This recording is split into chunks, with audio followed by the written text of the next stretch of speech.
All right, I think we are live. Welcome everybody to the Fake Guru debate. John Crestani versus CoffeeZilla. Even I wore a hat, so you can't make fun of my hair anymore. There you go. You hurt my feelings in one of your last videos. Yeah, the other day actually, I got like a pretty bad haircut, and somebody was like, "Hey, you're making fun of John Crestani, but you got to look in the mirror, bud." So, I understand the feels of that. Welcome everybody. Thank you for joining us. I'm your host, CoffeeZilla. I just wanted to give a big shout out to John Crestani for coming on the channel. I really appreciate him having the guts to just say, "Hey, let's do it, man. Let's talk about it. Let's hash out our differences," and that's what today's about. It's not to yell or anything like that. And because of that, because it's not, it's not going to be a slobber knocker, we've got Spencer Van here to moderate the debate because we're trying to keep it civil. You know what I mean? We're going to get a little heated. Let's not lie. I'm back, baby. I'm back. Spencer's back. I'm back. Yeah. So, Spencer, we have some topics that we kind of thought about beforehand that, we might disagree on. We don't want to agree the whole time. We want to mostly disagree. So, Spencer, you want to kick it off there? Yeah, so we're going to jump into really the thick of things right away. We're going to talk about refunds. Now, obviously, we've got John Crestani, a course trader. We've got the man, the myth, the legend, CoffeeZilla himself. And because John is on here on CoffeeZilla's show, I think it's fair that John gets to go first on the first point. So, John, refunds, what do you think about them? And what do you have to say? Sure. So my opinion on refunds is that if you purchase a product, if you make a decision, you have to stick by your decision, and that refunds are not part of that. If you go to college, if you're not happy with your 4-year university, you don't go to the university and say, I didn't get a job. I'm not being paid. I'm in $100,000 in debt. You don't go to your university and say, hey, can I get my $100,000 back? I feel like I don't really know much more than when I took this guy John Crestani's course, and I learned way more.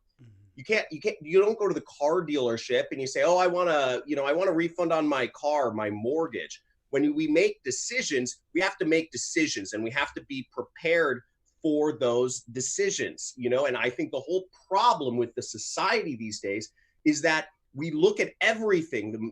People are not principled, and this is why our focus is all over the place. This is why people are getting divorced. This is why families are not happening or staying together. It's because people don't want to stick by their decisions anymore. And I think people have to be prepared when they go into something to stick by their decision. It's the only way to become successful.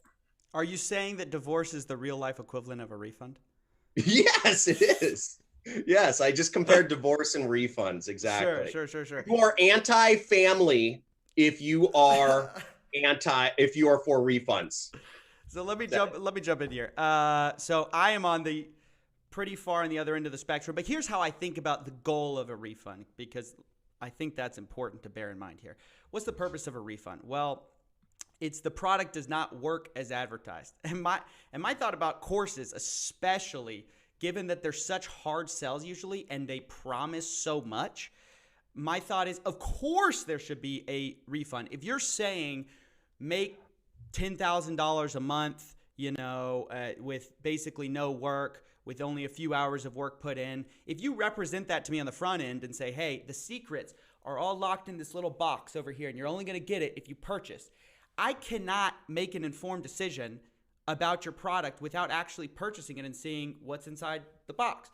And so it's not fair to me to say, once I've, opened it up and realized what I have been promised is not actually in this thing, say, oh, well, it was your free choice. Well, my free choice was an uninformed free choice, and it was misrepresented by predatory advertising. So, I mean, I don't know if you have any thoughts there, but did you buy one of these courses and think you were just going to make like $10,000 like day one or something? Hey man, that's what everyone tells me. That's what all the courses tell me. They say, hey, $10,000 a month, 4 hours of work.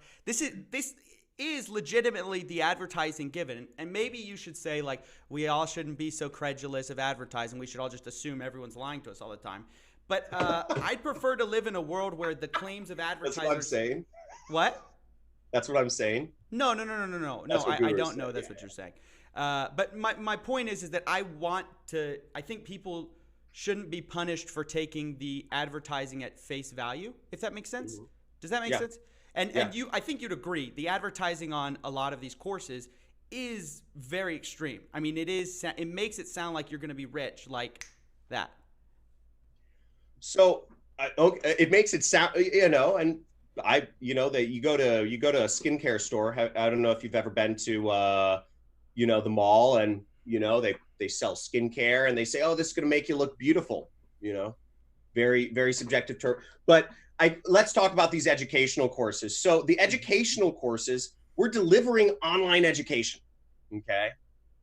Nobody can, it's actually against the law to promise results. It's against the law to say, you will make $10,000 if you just pay me $1,000.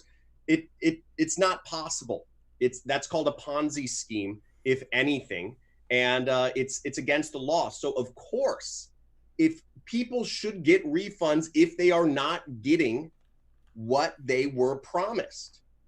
But these courses, a lot of them, mine included, we are showing people how to make money. In your argument, you're saying that you should get a refund on universities, because universities say, oh, you'll get paid more. There's some study 50 years ago that says you will get a higher paycheck. So the fact that I went to university for 4 years, does that mean that, and I didn't get a job? The only job I got out of college was like cold calling. Does that mean I should get a refund on university because I didn't get the intended results? What are your thoughts on that? So here's what I think. All right. When you go to university, their advertising pitch is pretty clear. I mean, I'm not for-profit colleges, I'm going to put to the side. We're talking about like mainstream, like a university education. What's the pitch in your mind? A state university, like a state university. They say, come here to get I'll take myself a chemical engineering education, right? That's what they told me I would get. And I got a chemical engineering education. Now, how I separate that from what gurus are saying is, we'll take you, because you're on the call, so why not? You, John Crestani, are saying, and correct me if I'm wrong, like, part of your thing is saying, I'm going to teach you affiliate advertising, but a main part of the pitch is you're going to make money. Whereas a college doesn't necessarily do that. They'll have like average income claims, which I think are totally fair to put up, but they won't put like testimony. Like they won't say like their main pitch won't be, you're going to be rich. You're going to do all this. So look at me, you're saying kids are deciding to go to school for 4 years to learn. It's just because all of these people are really interested in educating themselves at 18 years old. No, I would say that's what the representation the university is making of what you're going to get out of it. And they will put on the thing like who's getting jobs, who's not. They're very transparent about how their students are doing after they've gone to college, right? Like they're not hiding the fact that some of their students failed. They'll say that. Everything is like average, what our average student is making. And I think that's a fair way to show a business opportunity. But what gurus do and what a lot of these internet courses are doing is they're pitching a dream. They're saying like, here, hold on. I pulled up some copy from imjetset.com. Okay. So this is the start of imjetset.com. If you guys don't know, that's John Crestani's page, right? So let me pull it up. This is if you pull it up on mobile, I believe this is what you'll show. I'm going to show this to the YouTube people. I don't know if you guys will see it unless you have the live stream up. Okay, so this is discover my simple. Okay, watch this special limited time video. Discover my simple 3-step blueprint for creating a $2,500 online income stream without any experience, tech skills, a product, or audience. And then below that it says, start designing the life of your dreams by earning $10,000 extra per month with just 4 hours of work a week. You can do this completely on the side. Okay. Okay. That to me is ridiculous. I don't think that's a fair representation of what you're actually offering. You're offering an intro course into affiliate marketing. That is not earning $10,000 extra a month with 4 hours of week completely on the side. Like those two things are completely different. So that's my thought, is college is different in the way it represents its income opportunity. And by the way, you can get refunds from college when you start them out. They do have refund policies, just for the record. You can't. So let me ask the chat here. What were the reasons? What was the main reason that, if you paid for college or if your parents paid for college, however it happened, what was the main reason you went to college? Okay. Actually spent money for college? Were your parents paying so you could get laid more or have fun drinking? Chat, let me know, what was the reason you went to college? Sure. Okay. And by the way, I just want to shout out this super chat. Cameron Glenn says, love your content, Coffee, would like a refund on this though when you can. So guys, if you super chat, we'll get to as many of those as we can. This is a fake guru scheme. Me and John are splitting. Just kidding. So yeah, guys, answer John's question. And if we could too, guys, I think college is a great point, but I would like to stick to refunds in regards to. Okay. Well, you know what? I just thank you, Spencer. I just wanted to get the chat's input, but basically, everybody in the chat, I basically see the reason why everybody's being told they go to college, and is more money. At the end of the day, the pitch comes down to more money. Yet what it really comes down to is people people are going to college and getting less, they're getting more in debt. Okay. And what we're offering here, so in my mind, you should get a refund on that. And the reason why this is linked is because what I'm offering is I'm offering people a real way to earn money and learn. It's just commission only marketing. I'm teaching people to be salesmen of the internet. It works. People are making 10,000 a month. People are making more than that. I post up testimonials. You can look at my channel comment feed every single day. I have people messaging me about how much money they're making. So yeah, some people earn 10,000. Some people earn $1 million a year. Some people earn nothing. Most people earn nothing because most people don't do anything. So you have all ranges in between but colleges advertise these numbers too. So my point is, and you come from a educated background, and, I know you have a great deal of respect for the education industry. Mm-hmm. If you're bashing gurus, you're bashing the education industry. You're not just, because absolutely not. All right, hold on. Let's talk about that. Why would you say that? Why would you say that? Steven? Yeah, I'm sorry. Go ahead. How can you be congruent with yourself doing that? Because colleges aren't promising. It's not a get rich quick scheme. Whereas I would argue the way most people view courses, it's a long-term get rich quick scheme. It's a earn $70,000 to $80,000 a year. Put your money away in a Roth IRA. It's the 9-to-5 that everyone loves to hate on. The 9-to-5 that actually works. You know what I mean? Now, Coffee, real quick here, because I think one of the points that's really important here to keep in mind, John, you mentioned earlier, you asked the chat, hey, why are you going to college? Yeah. And I'm reading the chat here that says basically one of two things, money or a job. And I think one of John's main points here is that a lot of people that go to college, they don't necessarily end up with a higher paying job. So should they get a refund? And isn't that kind of the same as the person that goes in and takes a course and doesn't get a result? I want to reframe this refund thing. It goes back to what it was advertised about. John is arguing that the actual connotation among society is that it makes you more money, because there have been studies done that show that it does. Like empirically, it will on average make you more money than if including debt, including interest, including all that stuff, the time, opportunity cost, it will make you more money. But the actual objective representation college makes to you is not that, oh, we're guaranteeing you a job. We're gonna make sure that you get $10,000 a month. That's not their advertising copy. Have you seen my order form, Coffee? Your order form of like the earnings disclaimer the and stuff like that. Objective representation you're making is not that you're not guaranteeing money. On the order form, when people check out at the end of my funnel, sure. And on our sales page, it says, this is what you will get. We don't say, pay me $50 and I'm going to give you $100. We never say that. We never say that. You know, that Of course everything not. around it Of is course marketing. not. And what I'm saying is colleges have created this allure of marketing with studies they themselves paid for or conducted, saying Is that that true? a Is that select true? Are you actually saying that they paid for studies themselves to basically hype up their own thing?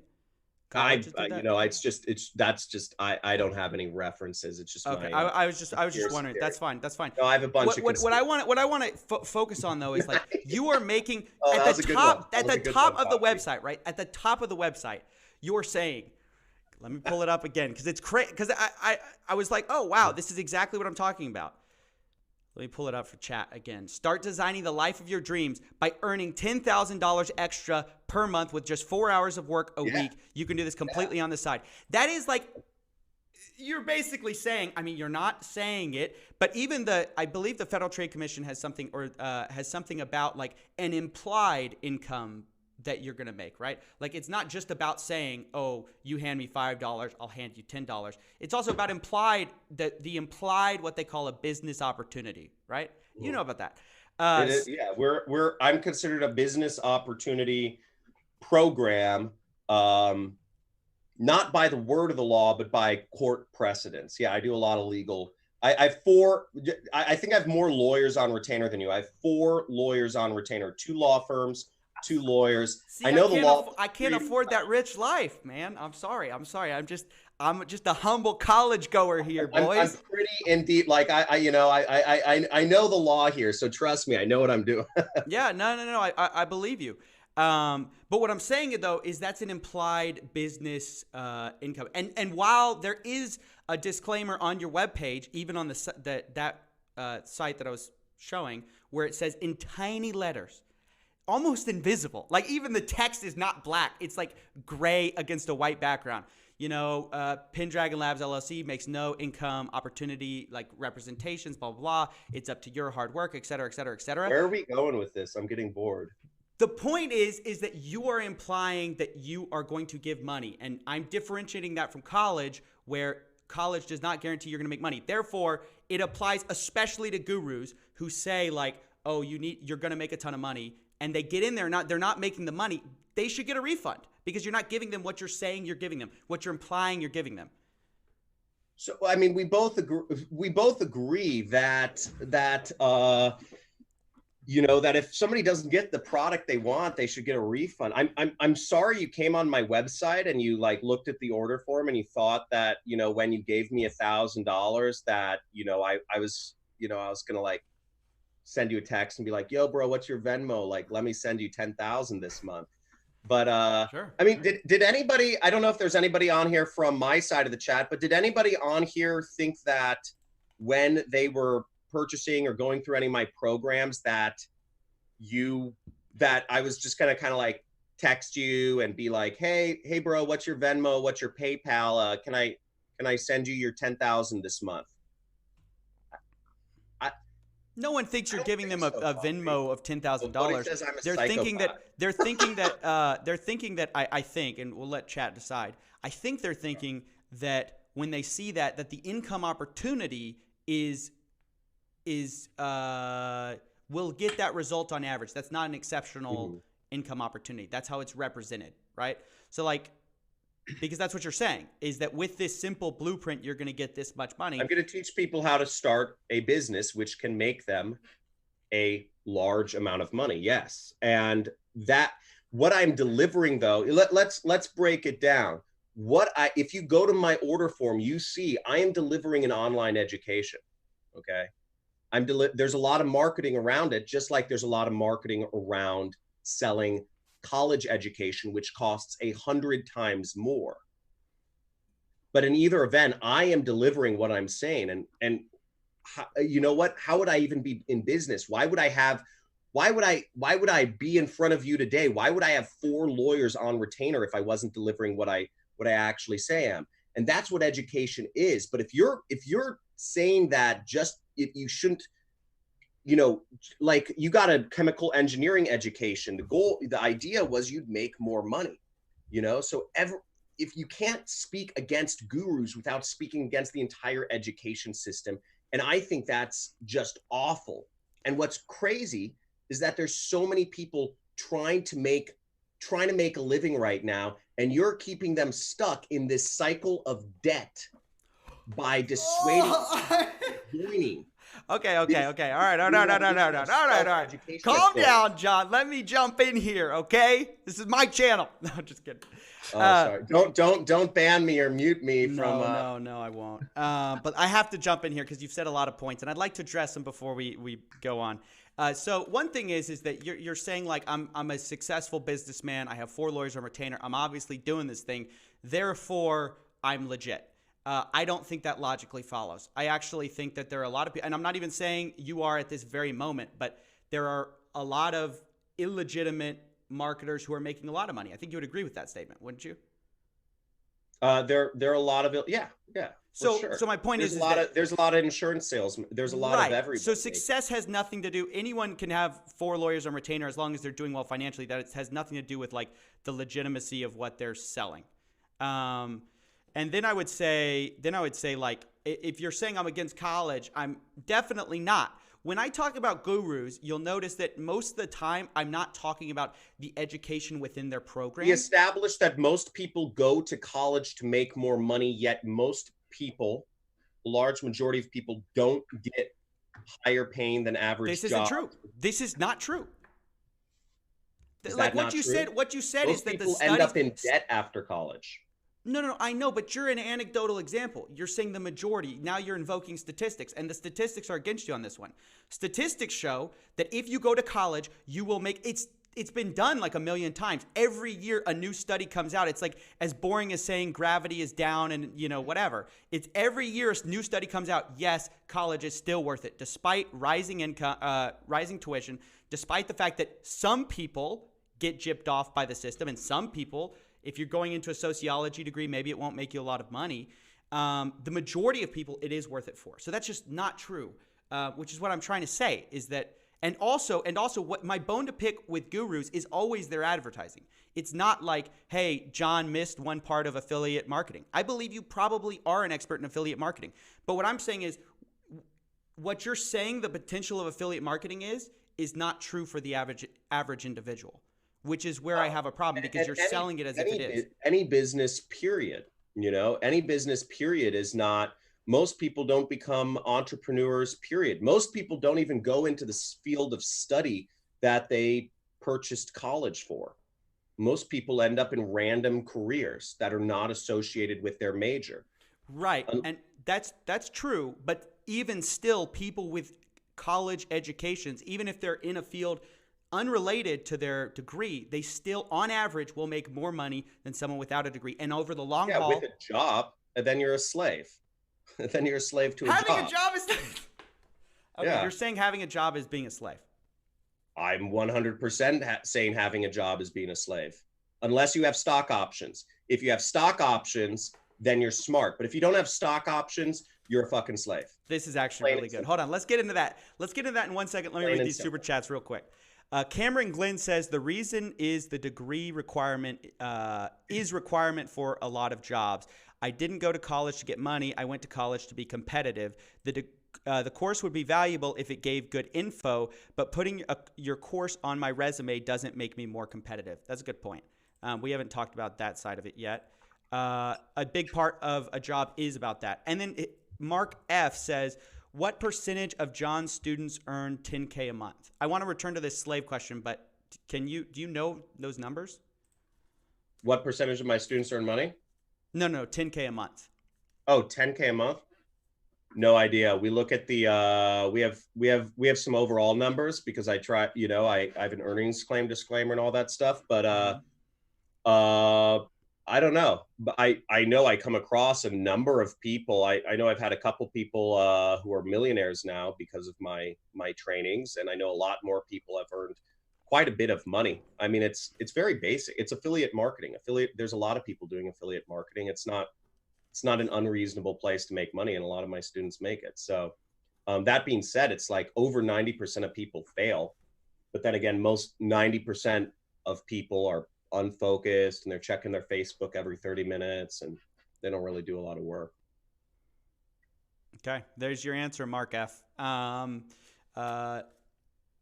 let's go on to, if you don't mind, we can focus on this if you guys are interested in this question, but I wanted to touch on, like, I think job as a slave is a really interesting perspective. I've never thought of it that way before. That's fine. I don't know who wins that round, but I don't think you effectively ever made an argument that if somebody's getting what they're delivered, that they should still get a refund. No. I'm saying they're not getting what they're delivered, because I'm saying that what gurus are promising, what you're promising, is an income. You're implying an income. Can I show you my order? If you're saying people should get a refund on my course, look at the order form. The order form is very clear what people are getting. I think it's clear. I think it's clear. I think we've got 2 points, right? We've got point number one is, and I think this is where John is trying to make this point, is that he's saying that you have the opportunity to make X amount of dollars, right? And I think Steven's his rebuttal to that is saying, no, you're saying straight up, hey, you're going to make 10,000.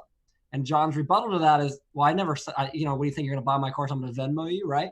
So that kind of brings us to where we are now, right? So it's kind of like, I think you guys both agree on, obviously, hey, if they're obviously not getting what they want, then they should get a refund, right? I think it goes back to the marketing equation now, right? So John, let me ask you this. Obviously, as a course creator, as a marketer yourself, what would you say is out of line? Like, if you say this, specifically, or things like this, that should be considered, hey, this is completely not okay, and you should get a refund. And then what is okay? What is allowed to be said in your own words? So, one thing that we do is we just let people know up front, there's no guarantee of making any money. That's how, you're not going to pay us money and then we're just going to be like, hey bro, like, what's your Venmo? Like, let me send you some money. And I don't think people think that either. And if they do, that's crazy. What I think there should be is, I think there should be more transparency in the industry, like what's happening right now. I think CoffeeZilla should debate every guru. I think if a guru doesn't come on something like CoffeeZilla's channel or isn't willing to actually address the other side, then it means they have stuff to hide. I mean, if you're using two first names, if you're using a made up name, I think teachers should, you probably have something to hide. Oh, you guys are not. But the point being, I think the culture of having reviews and having blogs and having people post about teachers, I think there should even be a central repository which actually rates all the different teachers out there, because I believe online education is here to stay. It's part of a coming wave. People don't want to drive to school. People don't want to go far away to college. You get a better education learning from guys who are actually making millions of dollars a year. What? Then you do going to college. Yes, yeah, I brought out John, the money, yes. guys. I was hoping I'd get some of that. I brought out the money, guys. Hey, I'm going to send you my Venmo after this. You joked about it, but I'm going to send you my Venmo. The point is, people get a better education, and I think transparency is good. But at the end of the day, transparency, use your real freaking name, is first thing. But there's a lot more that goes into that. So I like overall what you're doing, but I highly disagree, because you are just telling people don't buy online courses, okay? And you're dissuading people from actually taking their life in their own hands. You're leaving them at the whim of going to college and being going into debt and getting, going into debt, which is further than broke, and becoming a slave to a job, which is not the way that you need to operate in society. I think you're tearing down one side and there's some bad actors, but you're not offering any solutions. And I think that's a big fat problem and a disservice to your entire audience. All right, let me address that. So first of all, you said I'm not offering solutions. I'm just saying, hey, go with the status quo, etc. No, I'm not. What I say is that oftentimes what you can find for free online or for a very low amount of money in a book is twice as good as what you're going to find in a guru's course. So what I say is not that, just become an autodidact. Learn to teach yourself. What is an autodidact, by the way? Someone who is dropped good out of college. A self-learner, somebody who is good at, and by the way, I didn't learn that in college. I learned that in a book because, that's what you have to do. If you want to be an educated person, I agree with you. College doesn't provide you all the answers. You've got to go, like I'm doing YouTube. That's totally unrelated to engineering. I didn't want to do engineering. So I did something completely different. College gave me helped me critically think, but I don't think that's the end all be all. And I'm not against certain courses. Like if it's a Udemy course for $10, I'm all about it. And they create great courses on there. I'm not about not investing in your education, but what I'm saying is these high ticket courses are, in my opinion, almost never worth it and almost are never providing what they advertise in implication. Now, you might be able to argue that objectively, each one of these people all have income disclaimers. Everybody has an income disclaimer that I'm not really promising this or this or this, but they kind of are. And let me give you an example. Let me give you an analogy to something that is not the guru business. It's the medical guru business where they say, we're going to treat your memory problems, right? This is common now. And at the bottom of the page, they'll say, this advice is not intended to treat anything. So that's a disclaimer. And before you order your thing, you have to agree that this book or whatever supplement you're buying isn't intended to treat anything at all, which totally defeats the whole ad, right? Because the whole ad is telling you it will treat everything. I don't think that's ethical, and I don't think that's within the realm of like what we should be allowing. I see it very similar to what's going on in gurus. They say in their advertising copy, they make it seem like the equivalent of solving all your problems. They say, you could make this much money a month. You're going to, it's easy. I was just in your shoes. Then I found my mentor and I'm going to be your mentor and you're going to make all this money. At the very end, they basically give a disclaimer that defeats the whole purpose of the entire ad, which is saying, well, we just don't know what the hell is going to happen. But I don't think that's right. I think that kind of advertising, which is so prominent in high ticket sales, is not helping people. I want to address online education. Like you said, I actually agree with you. Online education is here to stay. I think it's a good thing.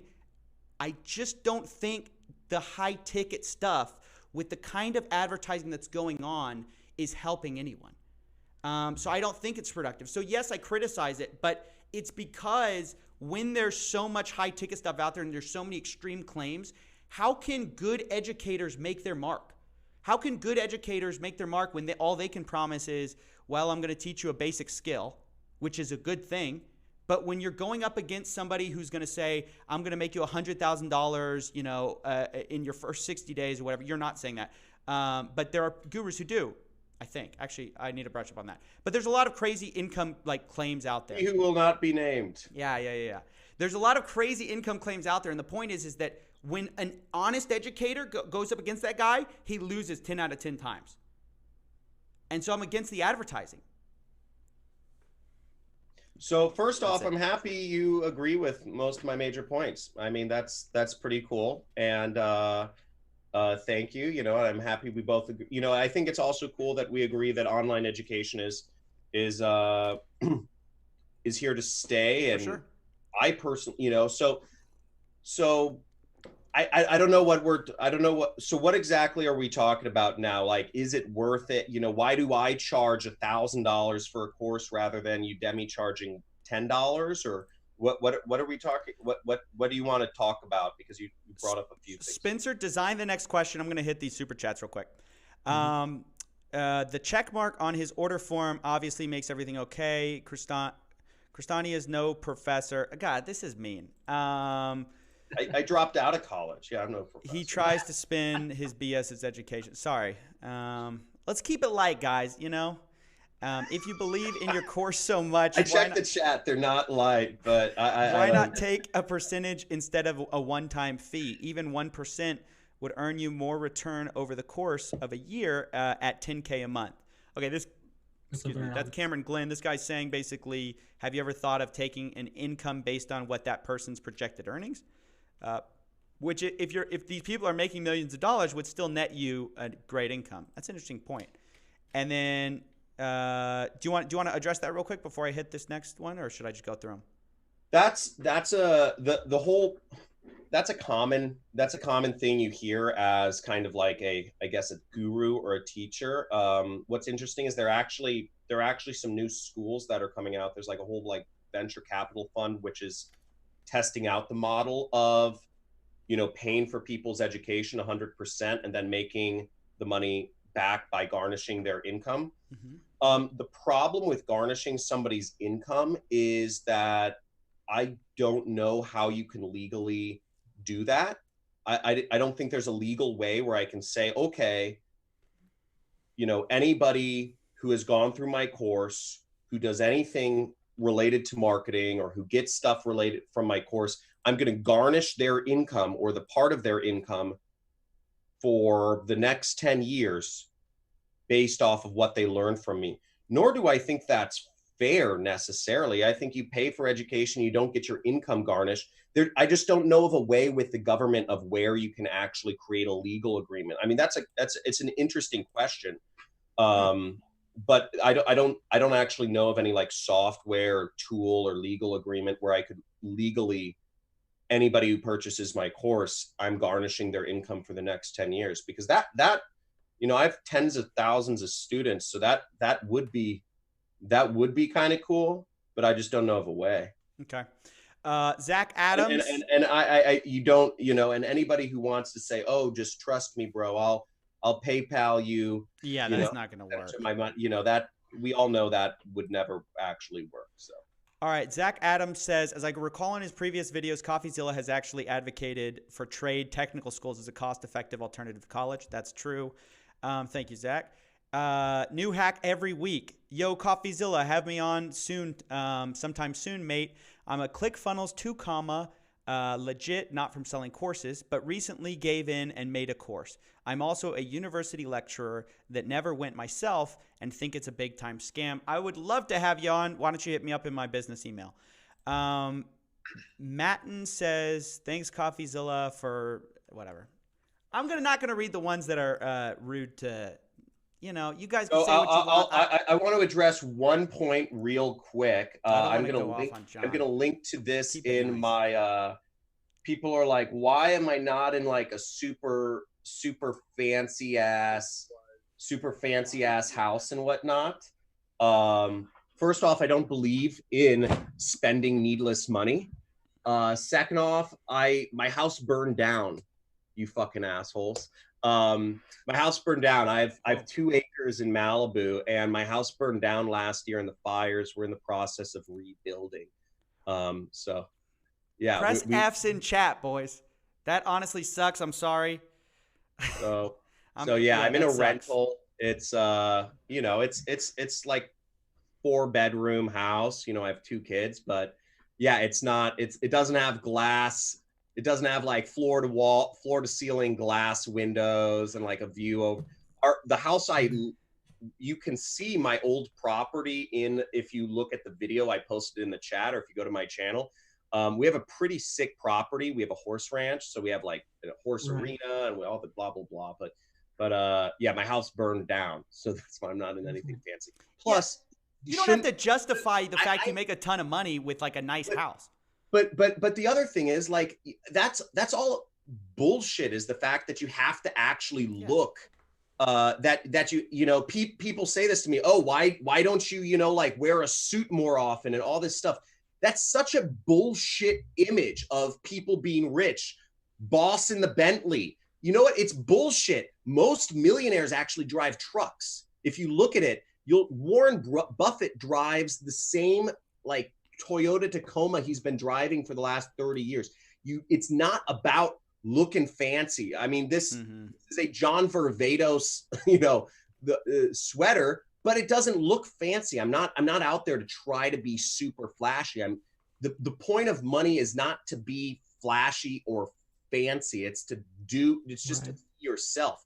I have Lamborghinis in my ads because that's what people want to see. But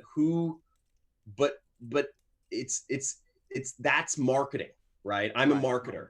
But again, normal people, you don't have to don't buy into that. And also, if you're looking for people that are always I mean, I just think it's all bullshit. Sorry, I just want to address that. No, I think it's valuable. I want to hit this up too because we got a nice super chat for you here. Lastly, I appreciate you coming on the show, John. I like debating, and I do respect the fact you came on. That's from Cameron Glenn. And I want to emphasize that, guys. This is not supposed to be like a big roast fest because ultimately the goal here is to get more people talking, more gurus on the show. John just has the balls to come on, even though he knows it's going to be kind of a tough crowd. So seriously, I tip my hat to you for reaching out. You reached out, and I appreciate it because it's kind of a little rough out there, in the chats right now. I've checked the chat every once in a while. I see. And going back to the debate, I do actually have a quick question, and then we'll wrap up kind of our refund point of this because I think we've hit that point enough. This one's for Steven, actually. So we talked about earlier, you showed John's kind of his landing page and his headline and his subheadline and all of that. And, obviously we don't have exact numbers and all of that, but hypothetically here, if we just make a number, let's say 1 out of 10 people that sign up for John's or anyone's programs get results. And that 1 out of 10 person makes the 10K that is in the headline. Does that justify it? Does that mean that he's allowed to say that? Even if the other 9 necessarily don't have that level of success, but have some level of success, whether they make money or, hey, you know what, maybe they buy this course, they learn a foundational level of business, and then they end up doing something else, just like you would in college, right? With your chemical engineering degree, how you didn't necessarily go down that path. What are your thoughts on that? I think that's totally fine. And I think the big point here, though, what I want to stress and what I want the guru industry to do more of is get more objective, nice, John, get more objective metrics on what their students are actually doing, right? Like, I think that's so important to actually know how much, and sometimes it's hard to get this data, I understand. But if you can prove that, I think that's huge. And I think that should be all over your ad. Like 1 out of 10 of my students are making this money. Like, clearly it's a formula that works. But what I don't accept and what all the gurus do is they just use anecdote. A lot of my guys are achieving success. And it's like they never bring up the people they banned from their Facebook group. I'm not saying you do this, John, but a lot of people do. Banned from their Facebook group for complaining about the fact they're now in debt because of their course, right? They never talk about those guys. So I don't accept the anecdotal argument. I want to see more statistics, but I'd be happy if people included more of that. I want to see more of it. Okay. John, real quick, do you have anything to add to that before we move on? No. Awesome. Okay, so that's the refund section. So the next part of this debate is going to be talking about financing. And what we mean by financing is it okay to go out and take on debt to educate yourself via online courses? Now, last time we had John start, so I think it's fair that we have Steven start this debate. So, Steven, financing for or against, and why?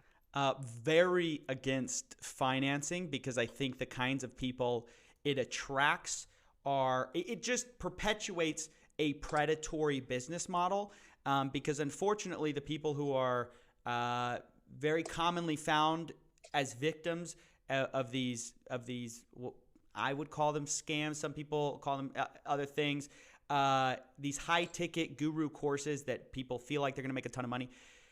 They're often people that are not making a lot of money. They're desperate. And because they're desperate, they're willing to do anything. And financing allows them to go in the hole, which is always a bad idea, but especially a bad idea for a high-risk investment. John himself said 90% of people fail. Meaning 90% of people, and I agree, and I think that's a fair admission, but if you say 90%, you have a 90% chance of this investment not working out for you, don't go into debt for that investment. No one would tell you that, right? Like, that's a very bad idea. It's like buying a lottery ticket. Like, what, you're not going to suggest people go buy lottery tickets, especially on credit. So why are we doing that for guru courses if the failure rate is really bad, which I think everybody agrees it kind of is. So no, I'm a very much not in favor. I'll say real quick, it's not illegal to offer financing, but I think predatory and illegal are two different things. And it's going to be my contention. I'm going to let John respond, but it's my contention that fake guru courses are preying on broke, desperate young people. Cool. John? So first off, yeah, financing, going into debt for things. let's talk about things. People go into debt for their house. People go into debt for a car. People go into debt for an education. People go into debt for a variety of reasons. They buy, they even finance sofas now. If you want to get, like some fancy sofa. People go into debt for all sorts of dumb material things that are never going to take them high, anywhere in life. A nicer car is not going to help you be a better person or earn more money. Whereas education and an educational course and learning from legitimate teachers is the best thing you could ever go into debt for, period. So I'm all for it. Okay, yeah, I'd like to respond to that real quick. So first of all, there is a specific type of financing that I'm very against, which is unsecured loans, which are typically much higher interest rates. And what I've seen is that it gets people to spiral, keep trying to make their money back, right? And so I've had several of these people on my program where they go, oh, I bought Dan Locke's course, and then I bought his up level because, well, I didn't make any money. And then I bought his up level, and then I didn't make any money. And then I tried to buy his Dan Locke Millionaire Mastermind, whatever it is, and my credit card got declined because I'm so far in the hole. But the point is, they just chase it forever. They just chase it forever of like, oh, it's just the next, it's one buy. My success is one buy around the corner, right? And so why I feel that about specifically courses is I feel like there are two kinds of things that I know of that are very demand inelastic. And so what I mean by that is that there is no price at which you would not pay for these two items. Those two items are things that will make you wealthy and things that will make you healthy. So if you have cancer, anybody can pay you any price. They'll tell you to any price for any drug, and you're going to pay it, right? Yeah. There's a certain price at which American society we kind of get disgusted. We're like, this is gross, and people are getting in. They're getting sick. They can't pay for this drug. Okay, let's call this what it is. It's predatory. We need drug price controls. Even though from a capitalist perspective, they can charge whatever they want. So I feel the same way about courses. So courses are the same. If you promise me that I'm going to make thousands, hundreds of thousands of dollars, maybe you have an income disclaimer that says I shouldn't believe any of that. But if I believe you, I will pay any price for it. And so I think it is a quick rabbit hole down into further debt and getting into a worse place than you started. Yeah. I you know what? I'm like, yes, obviously medical, medical you can go into debt for, but no, I just, you know what? This is the same discussion as kind of like, is it worth it? Like, how far are you willing to go? If something's not worth it, don't buy it. If something's, great, I say, go into debt, go into debt for it. You're improving your mind. You're helping yourself. Overall, that being said, we don't actually, we do seminars, and we have, I actually have a seminar coming up next week. We have a couple hundred people. If anybody here on the channel is going to my seminar, see you guys there. Vegas, baby. Put Rax in chat if you're going to Vegas. I don't think anybody hears. But but the point, if you're going to Vegas, let me know for Affiliate Summit. I'll see you guys out there. But dude, we have a crazy party. I set up some good parties. Nice. But overall, we actually don't do financing in my company because there are additional legal liabilities with financing that we just don't want to mess around with. That being said, I am all for it. Okay.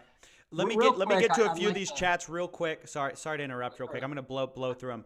And I want to hit this one specifically because it's for John. It says, courses got me out of my job. I'll be debt-free in a couple months and only work from a laptop from anywhere. Not possible with my old banking job. Nice.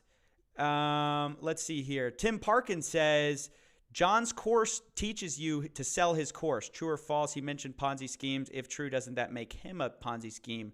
Please discuss. Let me get through these real quick. Johnny Doe says, John, do you have a course on beards? Nice. Yeah, you should. It's a pretty nice beard, you know? I made Not fun gay, of the bro. hair, but nice Not beard. gay, bro. Got a wife.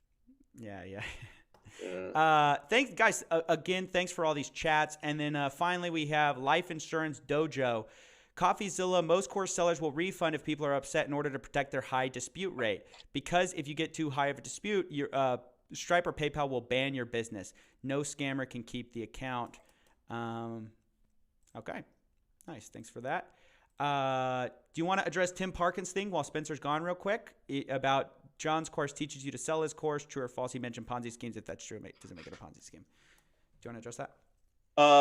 Yeah. So a Ponzi scheme is where you put money in and you are supposed to get money out. Now the next thing, what he actually is trying to refer to is that it's a multi-level marketing program, meaning that it's that I'm teaching people how to, which it's not. So yes, I am teaching people how to sell my course within my course. I'm teaching them how to sell my program. And that's part of the reason why I do teach it. Well, I use it as my example throughout my course. So one of the issues that I came up against is because affiliate marketing programs are always going up and down. Basically, I said, I need an example to use for teaching people Google ads, Facebook ads, YouTube ads, etc. So I just always use my course and I offer my students a lot of materials in which they can use to sell my course. It's like a one level because there is no, because multi-level marketing is like you sell a guy on selling. It's all one level. It's all one level. And the other thing is that technically there's not even one level because they're actually working with ClickBank. So that's how technically it's this weird thing, but it's not multi-level. It's not a Ponzi scheme. It's literally, I just show them how to sell my own products. And that also is an additional reason why I'm teaching and why I've been teaching so long is because when my students have success, I see it. I see it. I see them selling my programs if they're marketing my programs. So most of my students go market other stuff. They market like weight loss offers or whatever the hot skincare or like muscle supplement offers are out there. But I do see a number of my students will remain after my 6-week program marketing my course. And that gives me, it means when they make money, I make money. So either way, because I make 50% of what they make. So I am kind of making money from my students' success, if you so to speak. And again, to back up even further, people are like, why do you, just learn for $10 on Udemy? I wouldn't nobody would ever learn from me. I wouldn't put up any educational content. I wouldn't have a YouTube channel. I wouldn't be teaching people if I was selling $10 courses on Udemy. It just doesn't make sense for me money-wise. So I just wouldn't be teaching. There wouldn't be any content from me. The reason why I'm teaching is, I charge high. And wait, you're saying there's not enough money in it if you sell low? No, if I was selling on Udemy and Udemy takes 50% of that $5, it's a horrible platform. You can't be, there's no business model for teachers really on Udemy. There's a couple people who have sold a couple 100,000 courses, but I wouldn't be teaching if I relied on something like Udemy. I charge high because I believe I offer a lot of value. Though some people in the chat just want to see me keep putting my hat on. Yeah. All right. Let's go back to the debate real quick. You said financing. I do have a question actually really quick for you about financing. Do it. And this goes to you specifically, Stephen. Somebody mentioned in the chat a little bit ago. They said, when does it become the person's decision? Like we're talking about financing, we're talking about refund guarantees as if it's like these people are being completely and utterly controlled by the person being sold to. So when does it become the buyer, the person buying the course, when does it become their responsibility? And when does it become like, hey, you're making the decision to go into debt for this thing? And, like when is it on them versus when is it on the course creator or owner? So that's a really good question. Obviously, there's not a simple black and white answer. I don't think anyone can offer you a simple black and white of what is advertising's responsibility to be honest and truthful, and what is the individual's responsibility of due diligence. There is no way to like fully hash that out. Where what I would say is that because wealth courses have a special place in people's mind and what it pushes them over the edge of that buying decision in a way that other products do not, it's just up for a higher level of scrutiny. I can't exactly say like, yeah, when it makes sense and it's like someone's fair play to go into debt for some course. I mean, I can't answer that question. I just would have to say the more honest the advertising is, the more it's on the person's decision. So if John said like his advertising copy is, hey, what all I'm doing here is teaching you guys affiliate marketing, then I would say like offer financing, and if people want to buy it, they buy it. Because that's like really what he's doing. It's every single person would get exactly what was represented in his advertising. So I'd be fine with that. The farther away you get from your course content versus the dream that you're kind of the emotional buy you're pulling on, the more I think it's like on John Crestani to be, to be wary about what he's delivering, etc. Yeah, I feel like we've already gone over this. It's basically like, is it, let's move on. Let's move on. I want to talk about moderator. Our next topic. I'm excited, man. Let's get this thing going because, oh man, this next topic. I turned your audience off to my like hair. They keep saying like to put my hat on or something. No, like dude. That. Like, I don't understand this. The hat's not staying on. Show You're gonna the get racks. Look at this. Look at this. You're gonna get that hair, no knots. Right? That's what you're stuck with, people. All right. So our next topic is we're going to go through a host of gurus, and we're going to get your guys' thoughts on them. What you guys think they're legit, they're not legit, they're good, they're bad. I'm not gonna lie, I've been excited. I've been waiting for this part too. I gotta say this, John. Turn your phone off. Don't let any notifications go. Just tell us the truth. I know a lot of these the people. Thing is, I've met a lot of these people. Yes, which is why you are the best. I've like interacted. I do business with some of these people. It's why you're the best person to tell it straight. We're talking about transparency, baby. Let's get some transparency up in here. There's a lot of people on this chat. Okay. And I think we should start with a person that's been in the news a lot lately, at least the CoffeeZilla news. Okay. And I think we should start, since I think everyone on the stream probably knows Coffee's opinion on this person. I think we can start with John. John, what is your opinion on Stephen James? Stephen James. Actually, so here, I've interesting stories about the guy. Great guy, legit, thumbs up, great marketer, tenacious person, amazing mindset, surprisingly humble. I actually met him before I was even like successful in affiliate marketing. When I had met him first in, I believe, 2012. Before I had quit my job or anything, at a Tony Robbins event, and he was a nice guy.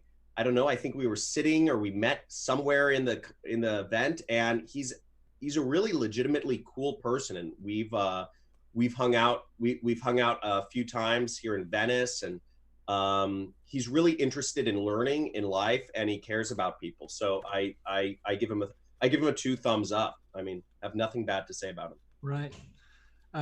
Steven, anything you'd like to well, look, I'm going to say this. I'm going to disclaim this. I'm going to disclaimer. I don't know Stephen James as a person, right?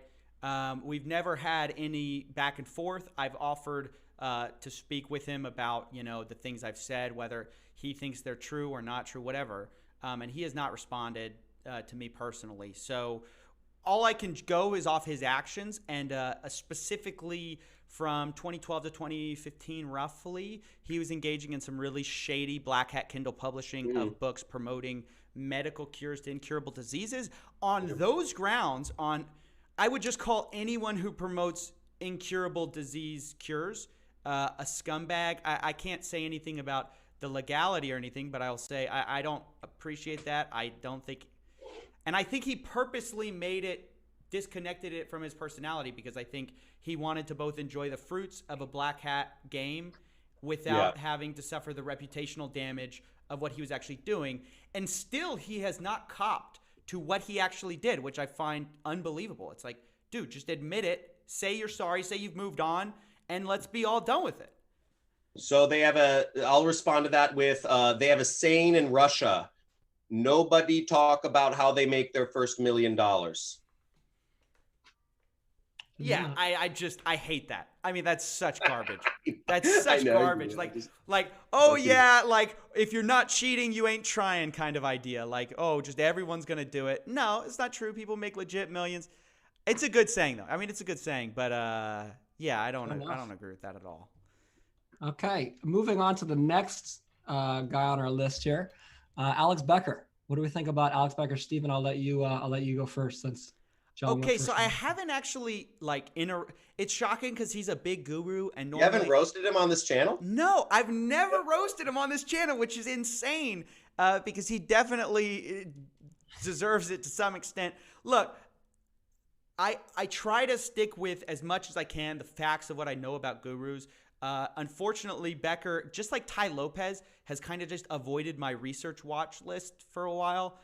He'll eventually, get his fair shake, but I'd rather hear what John has to say, because I feel like, John, you know him. Well, we want to hear your opinion first. I mean, probably a fake guru. Like, I would say 70% chance of being a fake guru. It's like I'm like a meteorologist right now. All I can give you guys is percentages. Big chance of rain right now. Raining fake gurus. Okay. I'll keep it real on this one. I know Spencer, I know your thoughts on this subject. So first off, I think Alex Becker. Anybody here else know Alex? I guess people know Alex Becker. People know who Alex Becker is. Okay. Really, really highly intelligent guy. Great work ethic. In regards to his knowledge and his ability as a marketer, top of the top. A few things though. One is he's not an e-commerce, to my knowledge, he's not an e-commerce person himself. He's a great marketer, but he doesn't actually teach his own courses. So I don't view him as I guess, for what he's selling, which is, he's a pitchman. He's a pitch man, and he's a pitch man for, I think, e-commerce currently. Now, my view on things is I always teach my own courses. If I'm teaching affiliate marketing, people need to hear it from the mouth of the horse, so to speak. Yeah. Okay. There's no substitute for if you're buying a course from a guy who says he's a multimillionaire and you want to learn from, he's made millions in affiliate marketing. You want to hear from that person. You don't want to hear from his trainers. I totally agree with this. Yeah. So another thing about Alex Becker, I think recently he's a little like I really watch his stuff, and he's one of the few gurus I really follow because he is so intelligent. I'm interested to see where he goes. I think he's very unfocused, actually, overall. I think he works hard, but overall, I have yet to see how focused he is, because he was selling education, but now he's trying to build a software program, pretty different. So I'm interested. I feel like there's something inside of him that doesn't fully believe in online education as a business model, or as a, maybe what he's teaching he doesn't fully believe in. So there's something off there, but so that's the only thing. But that being said, I mean, I'm a member of his mastermind. I follow the guy. He's one of the smartest marketers around. He's a highly intelligent person, and I really like the videos he's been coming out with lately on his YouTube channel, because they're, instead of just trying to sell his course or whatever, he's just kind of like dropping knowledge bombs all over the place. So that's my thoughts. I didn't want to do this, but just because I know Becker, I saw you chomping at the bit. Yeah, Spencer. yes, Spencer. I gotta add something in for my guy, the moderator. To my knowledge, and this is actually going to be probably news to you, Steven, he actually doesn't sell courses to beginners anymore. He only does business to business stuff now, to my knowledge. Now, I could be wrong, but he said that. I respect that. I'll go on the record and saying if that's true, I respect it. I just thought that would be important to add in. So. Okay. We'll have to figure that out later. Let me grab this super chat real quick. Turned off the machine. I don't know. If I had a machine, I can't confirm, but that's what I've heard from him. So all right. TJ Blackmore says, is it ethical to target people under 18 with get-rich-quick schemes? Children's brains are underdeveloped, and they lack life experience to discern scams from reasonable claims. Why target them, John? I mean, say, man, this guy's putting you on the spot. You know what? I think kids need to learn how to make money online more than anybody else. What? I mean, affiliate marketing is the only thing that can be done under the age of 18 on the internet. So I think every children should be learning how to make money online. And if you are teaching your kids to go into a job, I think you're crazy. Teach them how to make money on the computers. They could be a billionaire by the time they turn 19. Like, these kids are making more money than me. Some kids just sold his company for like $5 billion yesterday, and he's like 20 years old. Get your kids started early but teach him that computers are for making money, not social media, because social media messes up their brain. If they know that computers are for money, I think that's great. Teach them, put them to work. I don't get what the big problem with this is. We make kids do chores, we make kids go to school and do homework. Get them to buy a $1,000 course. Why not? Get them to work on the internet. No, have their parents buy the course. I don't think 12-year-olds can buy courses, but the parents should buy it for them, 100%. Okay. Wow. I don't want to respond. I don't want to respond to this because I don't want to open a can of worms. I want to. Get that super chat out there. Hey, you asked it. It wasn't. No. I appreciate I appreciate the answer. I wanted to. We need to grab these chats. But let's go on to I'm the next. Flamed here. Oh my God. Guru. The next guru is everybody. Someone said big oof. Yeah. Oh, sorry. Oh, poor kids. They're going through an online course. Oh man. Go ahead. The next guru, and we'll go back to John. You can start on this one. Is Sam Ovens? Do you have an opinion on Sam Ovens one way or the other? Give the hot take. Hot take. Hot take. He's kind of weird. I don't know. I haven't gone through his courses. I haven't gone through his stuff. He's kind of weird. Like, I see people saying like I'm like a psychopath in the comments. Like, I'm not gonna go. I'm not gonna go ahead, John. Go ahead. Let him have it. But I mean, he's just kind of weird, and he doesn't blink. Okay, here's what I'll say. He doesn't blink. Weird. But that being said, I think he's fantastic. His courses are. I've heard from so many people that have gone through his up-level consulting course that it's been very, very, very helpful. I don't know. I've actually heard a lot of good just feedback. Now, his course is more so for professionals. It's not teaching people who are like, they have like $2,000 to their name, trying to figure out how to sell shit. His course is literally, it's for accountants. It's for like notary publics. It's for lawyers. It's for it's for like people with professions, like therapists, like people with some sort of like expertise or specialty seem to be very well served by his course and are able to sell their services for much more. And I've personally come across people who have done that and used his course. Basically, they're just combining their expertise with like internet marketing and charging much higher rates. I think it's actually really, and I haven't been through the course, but so I think he's a good teacher. I think he's dedicated to the students. I think his courses are great, from what I've heard, but he's kind of a weirdo. He's kind of a weird guy. I don't know. He just doesn't blink. I like the honesty, man. Yeah. I wouldn't want to. You wouldn't be a person I'd go to a party with. Let's put it that way. Fair. I think that is a fair criticism of Sam. Steven, do you have anything you'd like I'm to add? actually gonna not be Steven right now. I'm gonna be Dave Rogan Moser, and I want you guys to know that Sam Ovens saved my life. He got me together with my wife. He got me a job. He made me millions of dollars, and I'm not reading off a script right now, guys.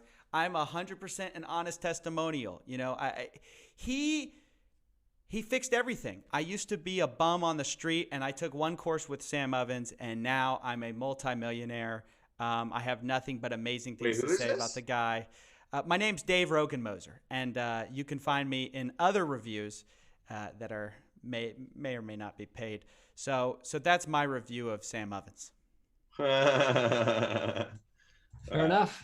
Okay. Moving on to the next. I mean, this is like the guru grandfather right here. I mean, I already know who you're going to say. I'm going to say the man, the myth, the legend, Tai Lopez. Oh, shoot. And we'll start with Steven on this one. Tai Lopez, Steven. Tai's really interesting because he made me start thinking about what Google's role and Facebook's role in regulating gurus is. Because, as you guys know, the gurus spend a lot of money on Facebook and Google. And obviously, I think Tai Lopez is a fake guru. Let me get that right off the bat. Duh. Like you said, grandpappy of fake gurus, right? But what I'll say about him is that Google and Facebook have regulations about get rich quick schemes. And I was watching a podcast of Tai Lopez, and he talks about like the concierge service that he gets for spending so much money on Google ads. Like he was talking about how, two Google ad guys flew out a chopper to go see me because I spend so much money on Google advertising. I'm like one of their number one advertisers besides like Coca-Cola. It's like Coca-Cola and then Tai Lopez for ad spend at a certain time, like during his heyday of like, you know, here in my garage. But because of that, I thought to myself like, oh, Google has a vested interest in not cracking down on this guy.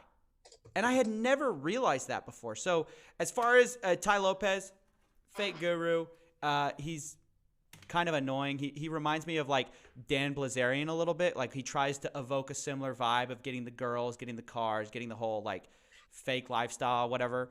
But you know, I did appreciate the fact he shifted my thoughts to think like, what is Google's and Facebook's role in all of this in like protecting consumers?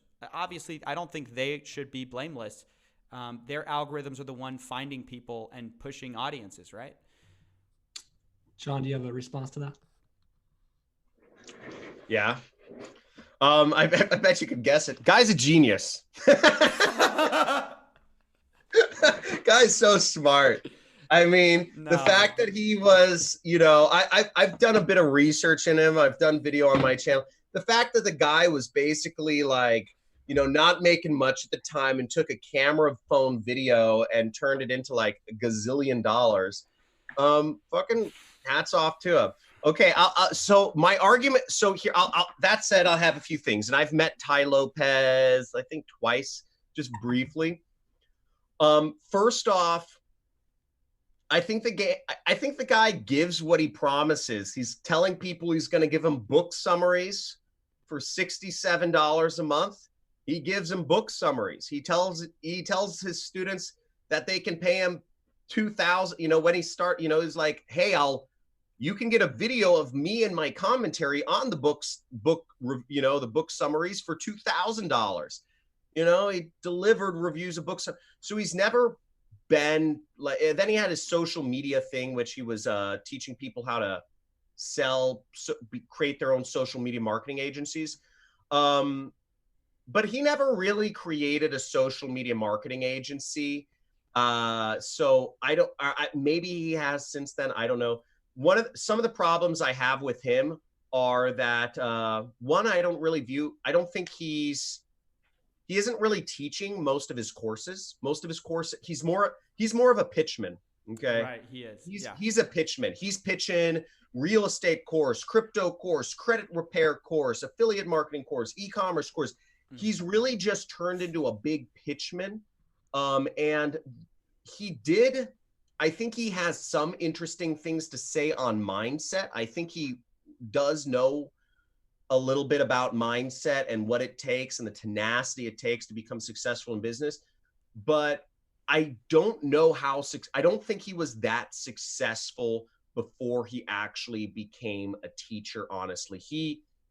I know he made money though. He made at least hundreds of thousands of dollars a year from my understanding of it, because he started these like shitty dating websites, and he started, have you done the research on him?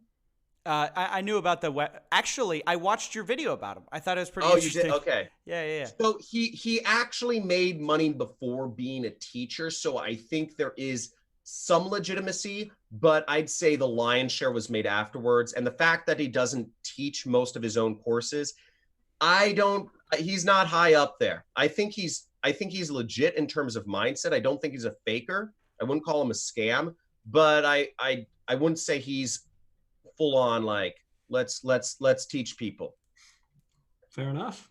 Now, 4 out of 10. 4 out of 10. 4 out of 10. Dude, we should have been rating him the whole time. What are we 4 out of 10. Sam Ovens, weird. That's his rating. Weird out of 10. Sam Ovens is like, he's up there like 8 or up. No, he's actually a smart guy. But besides like what I know about him, he's weird. He seems to be one of the like pretty intelligent gurus. Yeah, he's pretty smart. Go ahead. Now, this next guy, can I say his name? I don't want to get you in trouble. Am I allowed to say this guy's name? Oh, Steven? This is a genuine. I don't know if I. No, genuinely, I think it's fine. I think we'll be. Well, maybe it's okay if I say it, right? But if you can't, it's okay if you say it. I just won't say it, right? I mean, I could say it backwards. It'd still be the kind of the first names on both sides, Yeah, go ahead. You can go ahead. I'm not gonna say it. I'm not gonna get sued. Go ahead. You get sued. There you go. Well, I don't want to get sued, so we'll just call him the Kevin David from Twitter. Okay, that guy. That's who I'm talking about. Okay. Yeah. What do we think about the Kevin David from Twitter? Like a small ego. One of the craziest things I've realized, by the way, respect to John coming on like a man and just facing the music.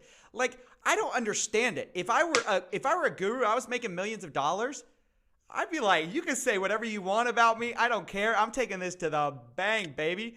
But the fact that for a lot of gurus, like, they're so fragile, and the second you say anything bad about them, they want to delete you, they want to sue you, they want to do anything to remove your comments about them. It just seems to be really petty. So I haven't taken the guy's course. I'll say he has taken a lot of other people's content. He's stolen a lot of other creators' content, not just like their ideas, but literally in some cases word for word what they've said.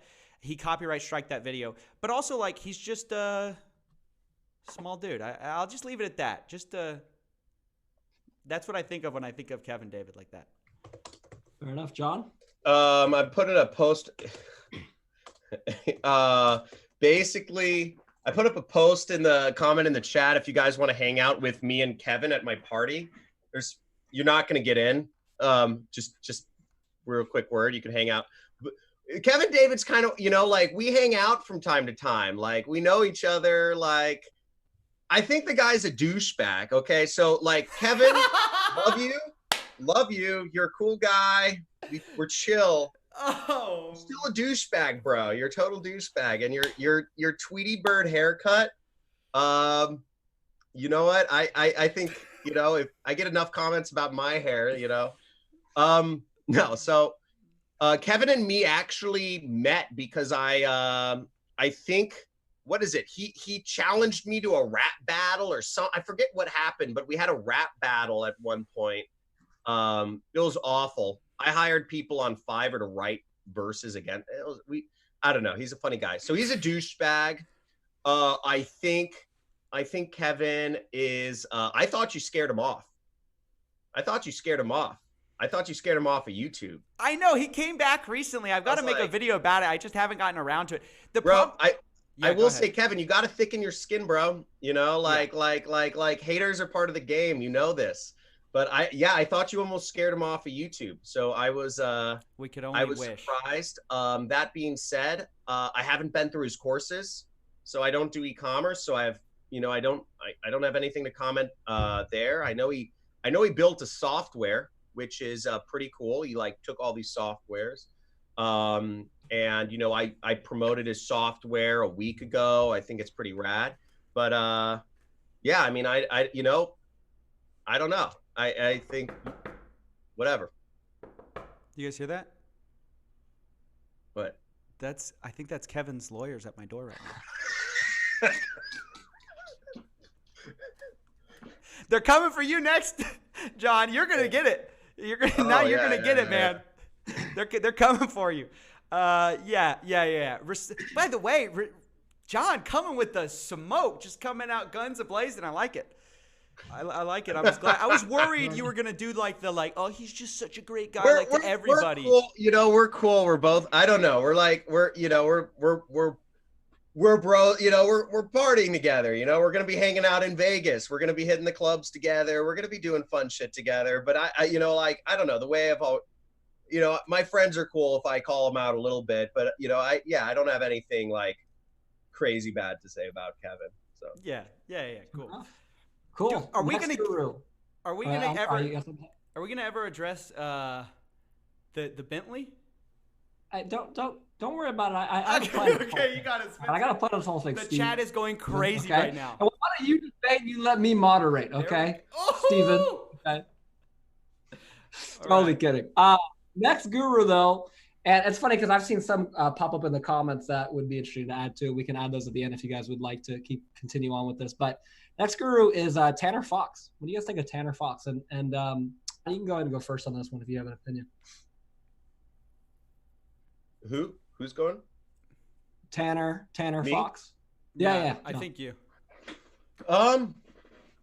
I don't know. You know what? I met the kid. I've done a few. We did a YouTube collaboration together. Once again, haven't personally been through his course, but he did do a number of trainings on my channel, which, as I said, we did a collab together. He's young. I think he's a smart kid. I believe he works hard. I'm not sure. He's young, smart.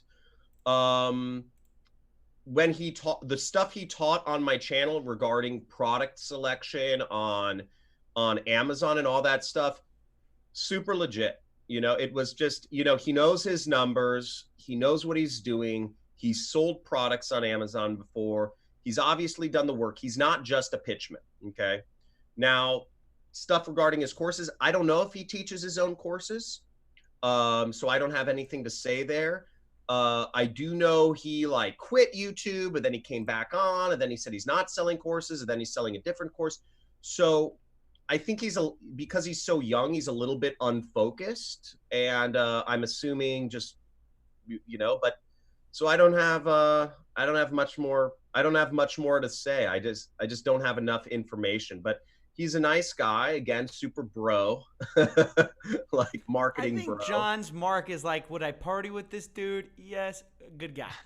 Yeah. I would party with Tanner. Yeah, for sure.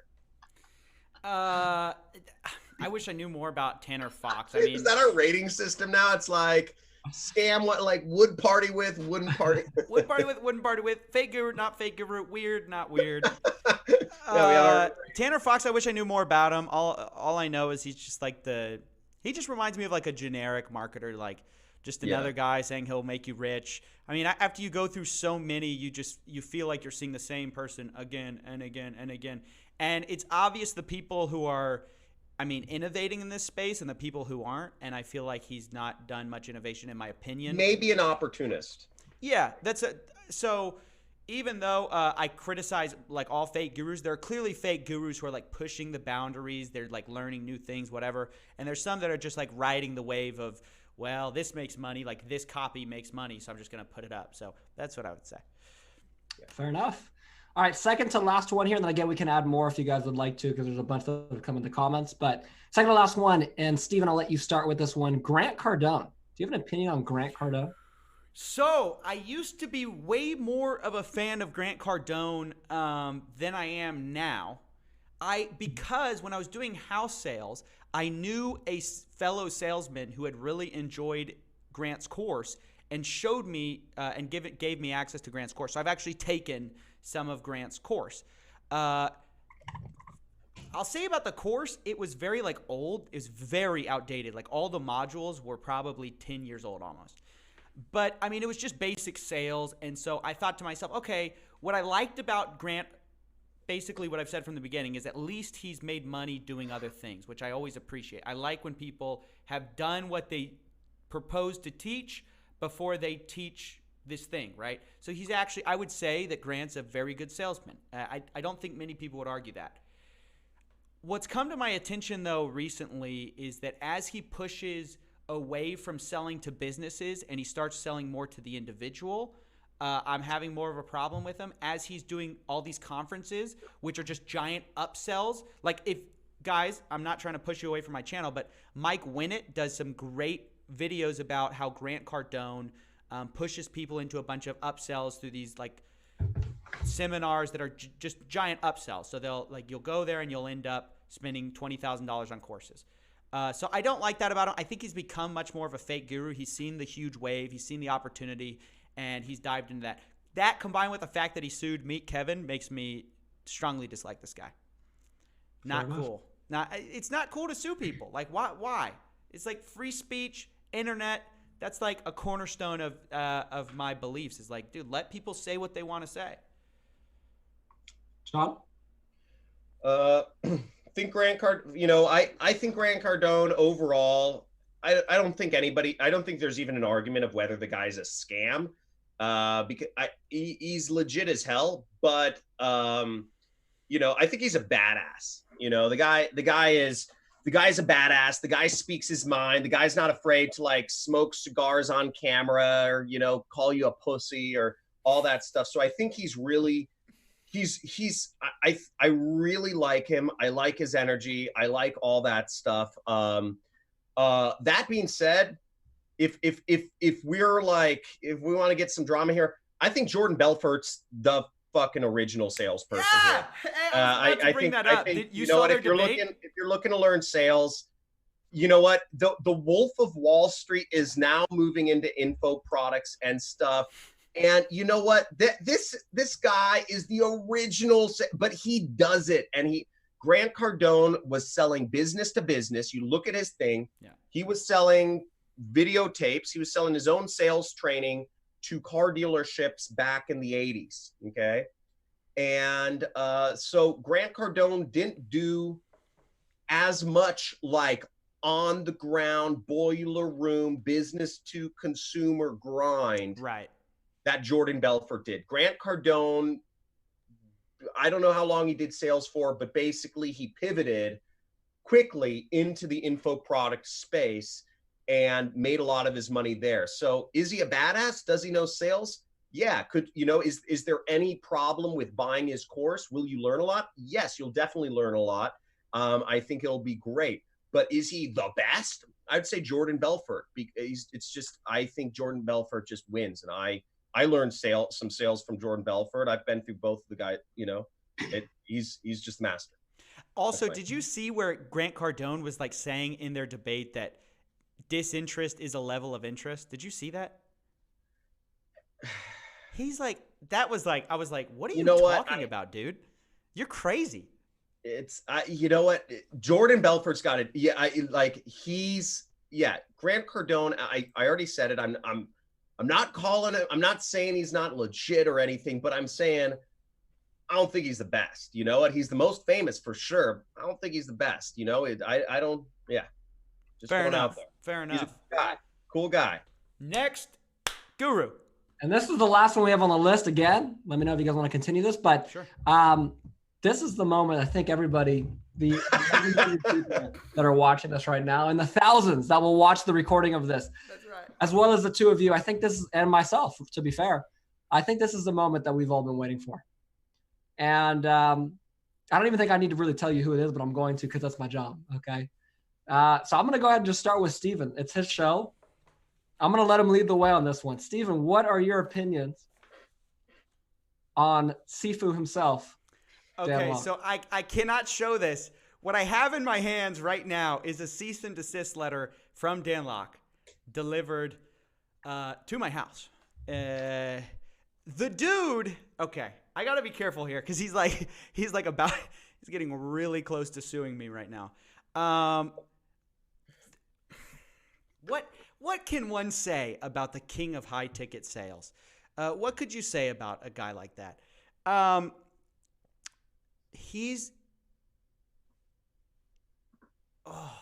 don't know. John, like, if you want to jump in here, I'm trying to think of how to summarize my experience with Dan Lok. You're on the spot. It's really, he's the shadiest guru I've ever come into contact with. And researching him makes me want to take a shower, honestly. The number of people that have contacted me about Dan Lok far exceeds any other guru that I've ever exposed on my channel. Nobody comes close. The amount of people who said, Dan Lok, I've lost all my money. Dan Lok put me in debt. Dan Lok this and this. Dan Lok's course didn't work for me. Dan Lok is suing me. Dan Lok's students are being sued. Well, anyway. Dan Lok is just notoriously litigious. He sues people who disagree with him. He uses his money instead of his words. And I don't think that's going to get him far. I think ultimately you live and die by your reputation. And while he's really good at shutting down public discussion, the conversation is happening whether he likes it or not. And if he continues to hide behind lawyers, he's going to fall farther and farther behind. Because ultimately, the public knows, just like you said, John, if you're not going to come on and say something, everyone knows you have something to hide. If you can't come on and address it, what are you hiding? So Dan Lok, he's the king right now. He's the king of the fake gurus. In my mind, he's the boss in the Bentley. He's the high-ticket salesman. That's all I can say. Oh, and now he is an investing expert. I don't know if you guys knew that. He's selling a investing seminar. Like, he was a salon expert, then he's supposedly a social media expert, then he's a sales expert, then he's a investing expert. He's the everything expert. If you could make money selling it, Dan Lok would be happy to sell you that ice to the Eskimos. Fair enough, John. Okay. And that's all my opinion. None of that's fact. None of that's fact. I'll go to disclaimer.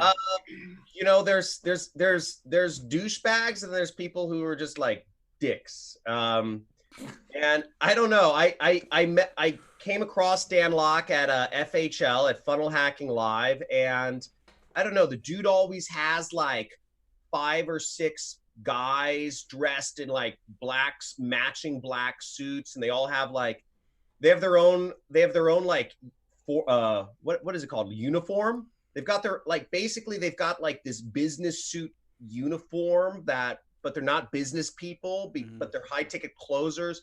So that was kind of like weird, but I was like, oh, okay. You know, like I don't know, any dude who like walks around who's like, hey, you guys learn from me. You all have to dress the same way and follow me around everywhere and, you know, not make eye contact. I mean, I don't know. That's kind of weird. Like, first off, like, would not party with, like, doesn't like, you know, I don't want some dude coming in and like, just, he has all these dudes in black around. Maybe it's marketing, you know, maybe it's just like he's at a conference, so he's got to like show up and like, you know, have all, I don't know. It just seemed like, it seems a little off. Haven't actually, you know, I almost got sued by him. I got a cease and desist letter against me because one of my affiliates. Exclusive. So that was the real way we almost met is, you know, and to be fair, like the more you move up in business, the more a lawsuit is kind of like it's like saying hello. It's like, hey, let's talk. Like, but you know what? At our level, like, it just is not necessary. It's kind of rude. Just talk on the phone. He could have. He's one degree away from me. Like, all he has to do is ask one person, and we'd be connected. And he just say, hey, look, John, some of your affiliates, or I'm not going to mimic an Asian voice, but no, I'm not. Okay, so he all he'd have to say is, hey, John, some of your affiliates are advertising on my terms. Can you tell them to stop, or else we'll, we're gonna sue them and you too. So like something like that. And I'd be like, oh, cool. Thanks for bringing it to my attention. So I thought that was a little rude. I thought it's a little weird that he has all these dudes following him around. It seems sort of cultish, which I don't know. I understand everybody wants to be a part of a tribe, but when you start turning a tribe or a community into a cult, I think you're going too far. So that's my opinion on it. Also, I did a bit of research. I did a bit of my own research on him when I saw him starting to blow up. I can't find the sales experience. Me neither. So I don't know. Those are my thoughts. I haven't been through his course. I haven't talked to any people who have successfully gone through his course. How many out of 10 would you give him? So I think his YouTube content is very motivating, and I think it's very good. And I think he puts a lot of free content out there. So he gets some points for delivering so much value to people that is undeniable. Putting up free content on YouTube is an immediate plus if you're trying to sell shit, in my book. 2, 3. I couldn't find the experience there. And I think it's just weird. I think some of the stuff is weird. So that's where I stand. I won't give him a 1 simply because he's helping people a lot with YouTube. But yeah, I don't know. That's where I stand. We're kind of like lawsuit brothers. We're kind of like lawsuit brothers right now. Like, yeah, and I'd like to butt in here real quick. Sure. It's time for our regularly scheduled disclaimer from Spencer Van. So, Dan, if you're watching this, I do not condone or disagree. I don't agree or disagree with anything they just said. I'm simply the moderator. And Dan, I'm not out there against you either. Dan, I'm not out there against you either. You know what? I'm all for business, and you know what? If you want to chat about something, hit me up. Here's what I'll say to Dan. Let me give a personal message from Dan, straight from the channel owner, okay? You want to come on the channel? You're welcome anytime, Dan. Yeah. Come be a man, Dan, and come on the channel. All right. Come. Drop the mic. Get some balls and come on my channel. Because the dodging, the little wordplay with the sending me a lawsuit, like if you know where I live, why don't you come where I live and just let's talk? Why are we doing this interim, Let's talk man to man. Let's do it. Let's do it, buddy. So open invitation. Your people text my people. You have my contact information clearly. And we will hash it out live on CoffeeZilla. Let's do it. Did you just challenge Dan Lok? Oh, for sure. Oh, shoot. Live. I everybody watching, if anybody here also follows Dan's channel, I would let him know. Email his support. Dude, I would be so tuned into that. It would make great content. Wow. I mean, Dan, think about the content. Wow. Dude, that would be fun. It would have to be live, live. 100% live. Just like this. Just like this. That would be fire, dude. That would be fire. Let's go. I have nothing to hide. That would definitely be a 1 million view video. A 1 million view live stream for sure. Easy. For sure. Wow. Now let me ask you guys this real quick. I have a couple names I've written down just from comments that I've seen. It seems like people want to hear you guys' opinion. Would you guys like to do that, or would you guys like to just jump to I know we've been on here for a while. Would you guys like to jump to our next? Let's get some opinions. Let's get some chat going. Let's work a little chat. Perfect. So one of the names I've seen pop up a ton here is Dan Pena. Steven, I know you made a video on Dan Pena in regards to his wild grizzly bear defense. What opinion do you have on Dan Pena? I mean, the guy is like, he's smart. He's made a lot of money from what I can tell. Now, there's a little bit of shadiness. How can you tell? Where have you seen he's made a lot of money? Okay, so actually I was going to bring that up because I've tried to figure out where he makes his money. And like it's all from this sell of this company Western Oil or something like that, but I can't find any public records on it. So there's a bit of a question mark for me for there. But supposedly he had this big buyout of like millions of dollars. There was a weird thing going on with his company at the time where he either got ousted from his company, like the board was not happy with him. There's some kind of weird drama there. And he's very sensitive about it when people have asked him and challenged him before. There's like this video of him freaking out when a kid challenges him on where he made his money. He like threatens to like beat the kid. And it's like, dude, just answer the question. What's up with the fragile millionaires? So I think Dan Pena is someone who is consistently exaggerating everything about his life, including the bears he's supposedly killed. He never killed a bear with his bare hands. Give me a break. Including his testosterone levels. He's like saying he has the testosterone levels of an Olympic athlete at the age of like 70 years old. Give me a break. And then he calls himself like the $1 trillion man now, or he used to call himself the $50 billion man, which is misleading, even though he qualifies that as I've given $50 billion in value. What does that mean? Like, how do you quantify that? You can't. So it's just this big subjective number. It'd be like if I started throwing myself on like I'm the $50 trillion man because millions of people have watched my content and I'm going to take credit for all of their income collectively. It's like, it's just dumb. So not a fan of Dan Pena. He gives a lot of free stuff out there, so I like that. But overall, like, you know. Fair enough. John? I'm still I'm interested in where Coffee found that he made his money, because as far as I can tell, everything that I've ever seen about him is self-reported.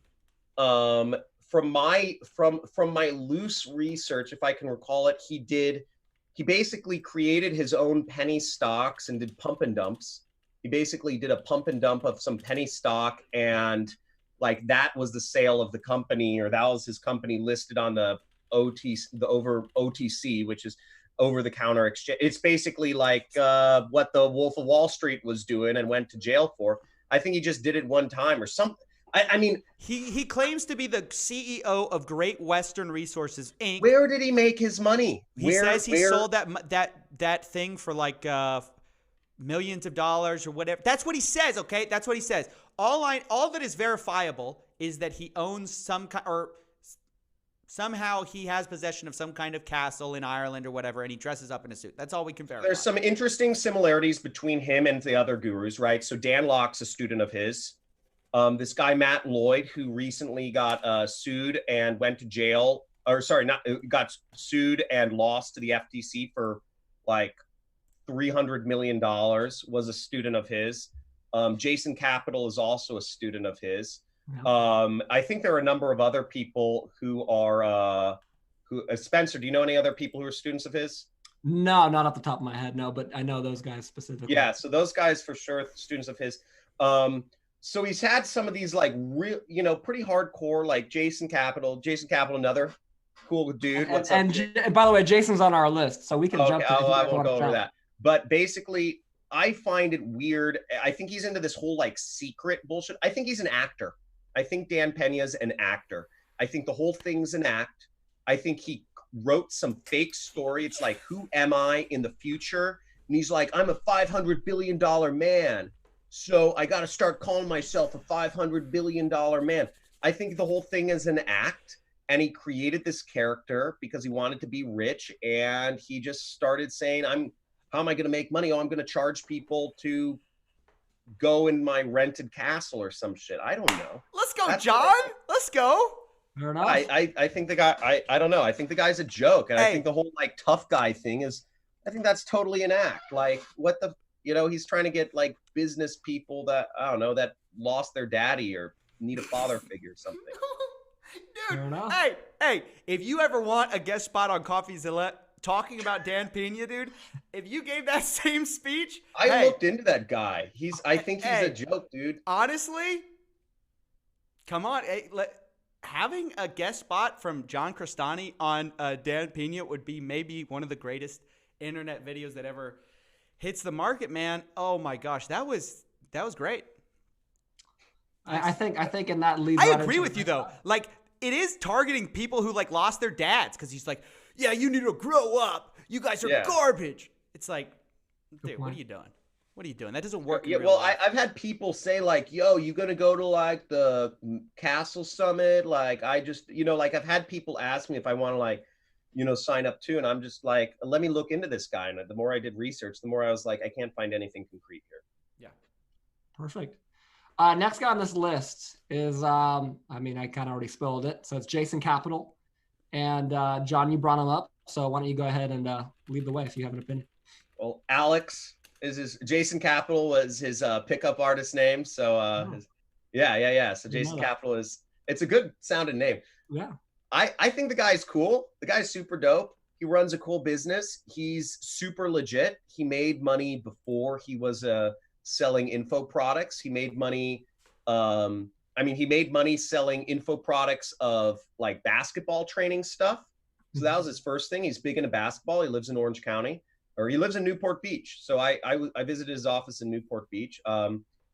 He's made money selling info products. He's made money as an affiliate marketer. He's made money selling pickup artist, kind of like how to pick up chicks.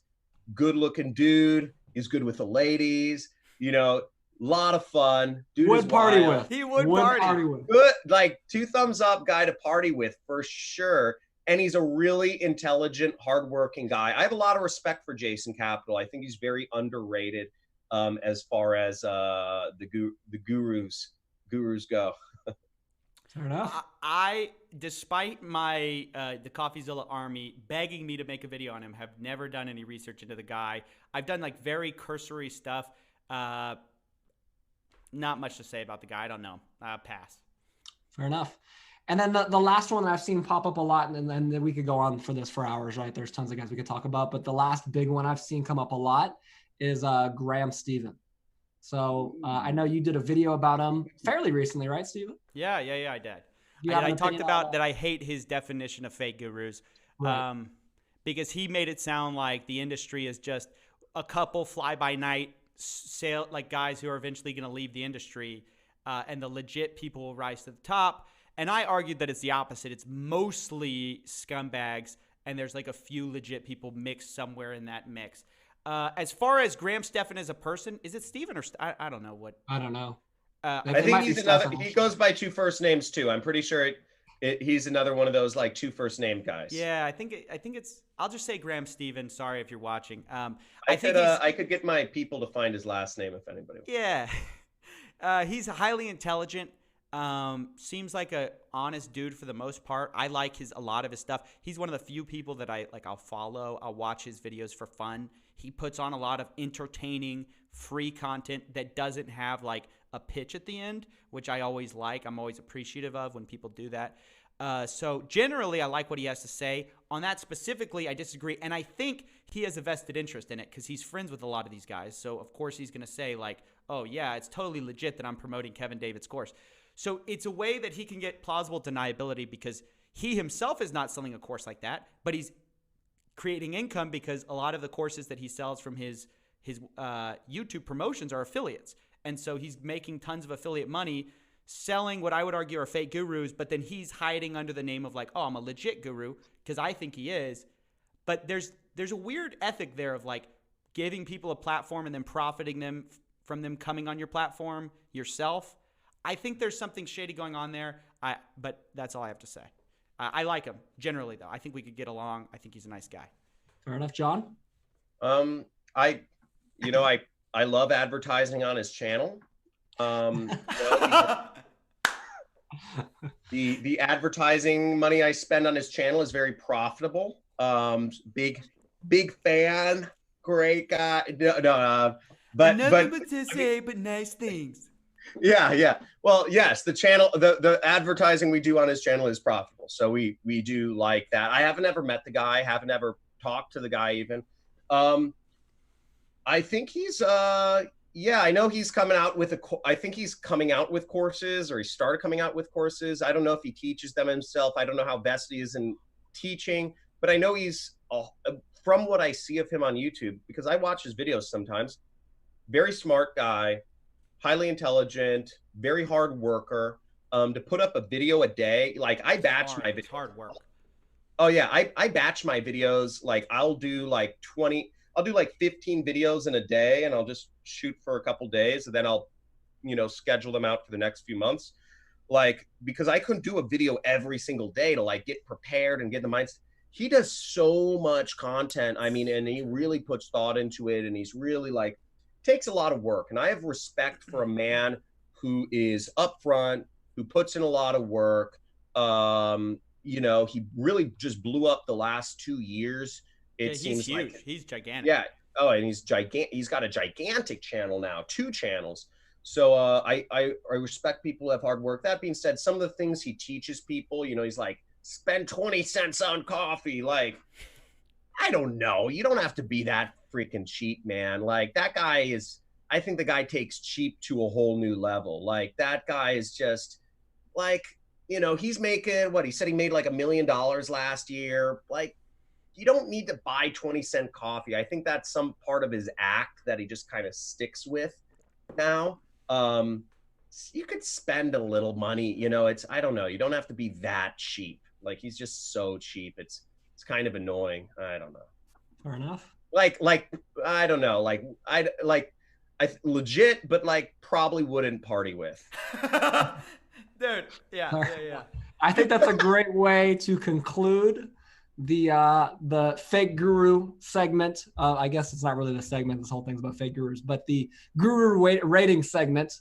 John and its official would not party with Graham. Yeah, there's a select few that John would party with. But there's a select few that John will party with, and I think we've discovered that today. And that brings us to our last category. And this is something you guys wanted to open up more of a discussion to and let you guys go to. And that is webinar and really, I guess, just sales tactics in general for these programs. And I think it would be great if maybe, Stephen, if you could start off with kind of the main couple points that you have against it and kind of the main things you don't like. And then John could rebuttal and we could go from there. Yeah.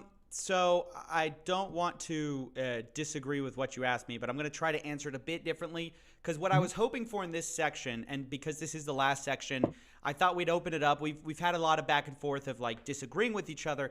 So I wanted to turn this more into a talk about, so not like a I disagree, no you disagree, no this.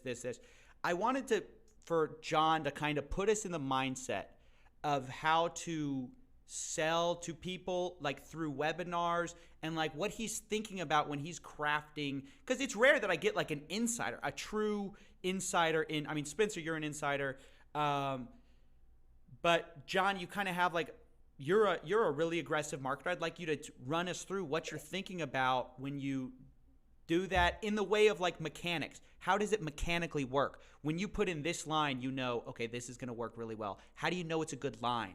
Right? That's what I want to go for. So I hope you could maybe walk us through some of that. Okay.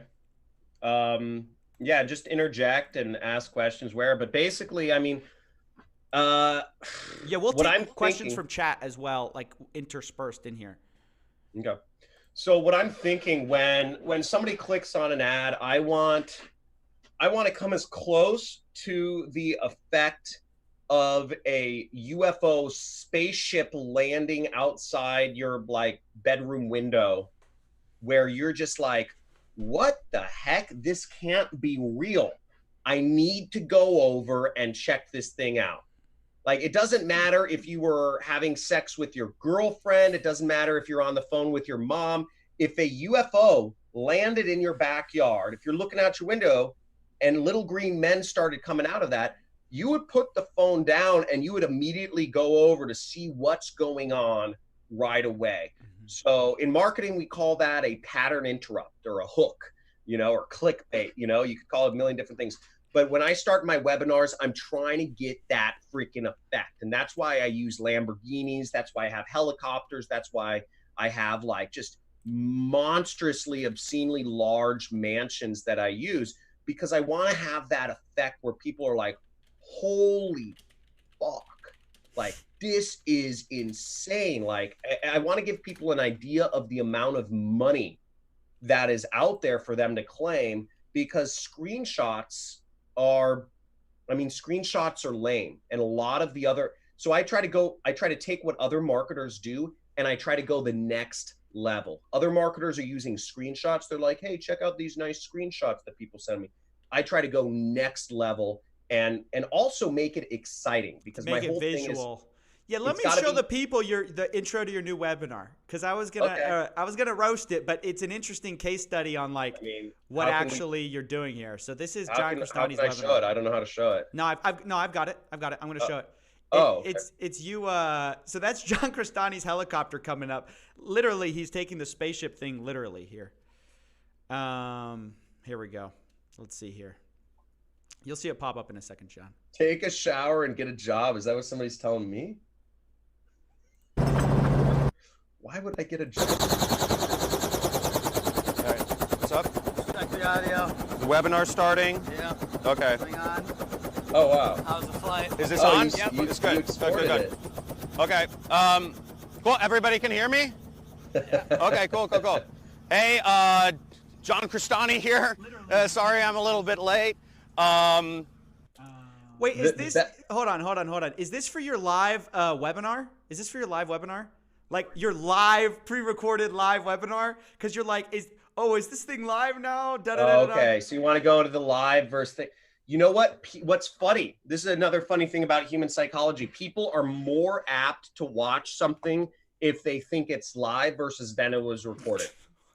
Who cares though? Just tell them it's pre-recorded live. I don't tell them it's not live. I don't tell them it's not. Tell them it's live. I don't tell them. Sorry, I never tell them it's live either. No, hold on. Let's go back to your, because you say, is this thing, wait, hold on. Let's go back to exactly what you said. It was live at one point. So that's where you get into this little like marketing realm, but we test it. People love it. And you got to but overall if you tell them this is recorded, it loses the appeal. Okay.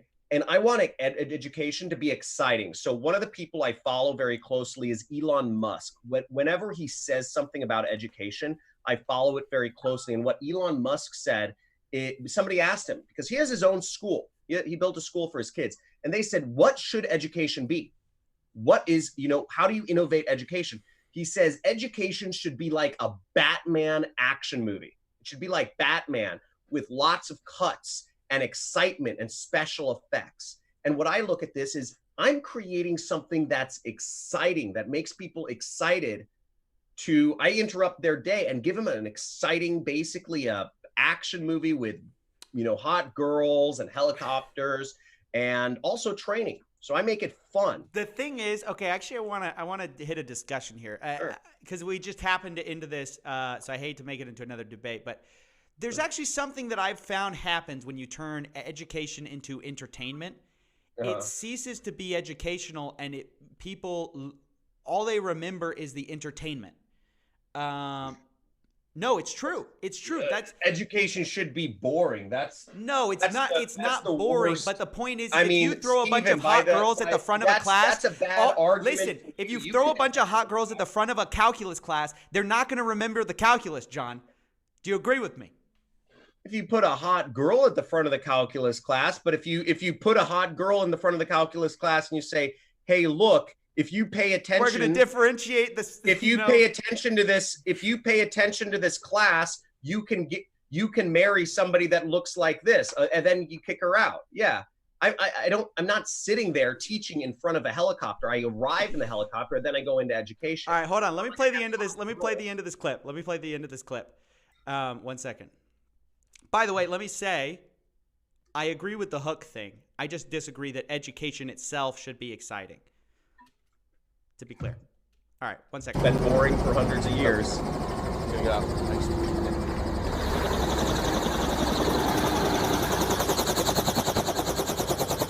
All right. What's up? Check the audio. The webinar starting? Yeah. Okay. Going on.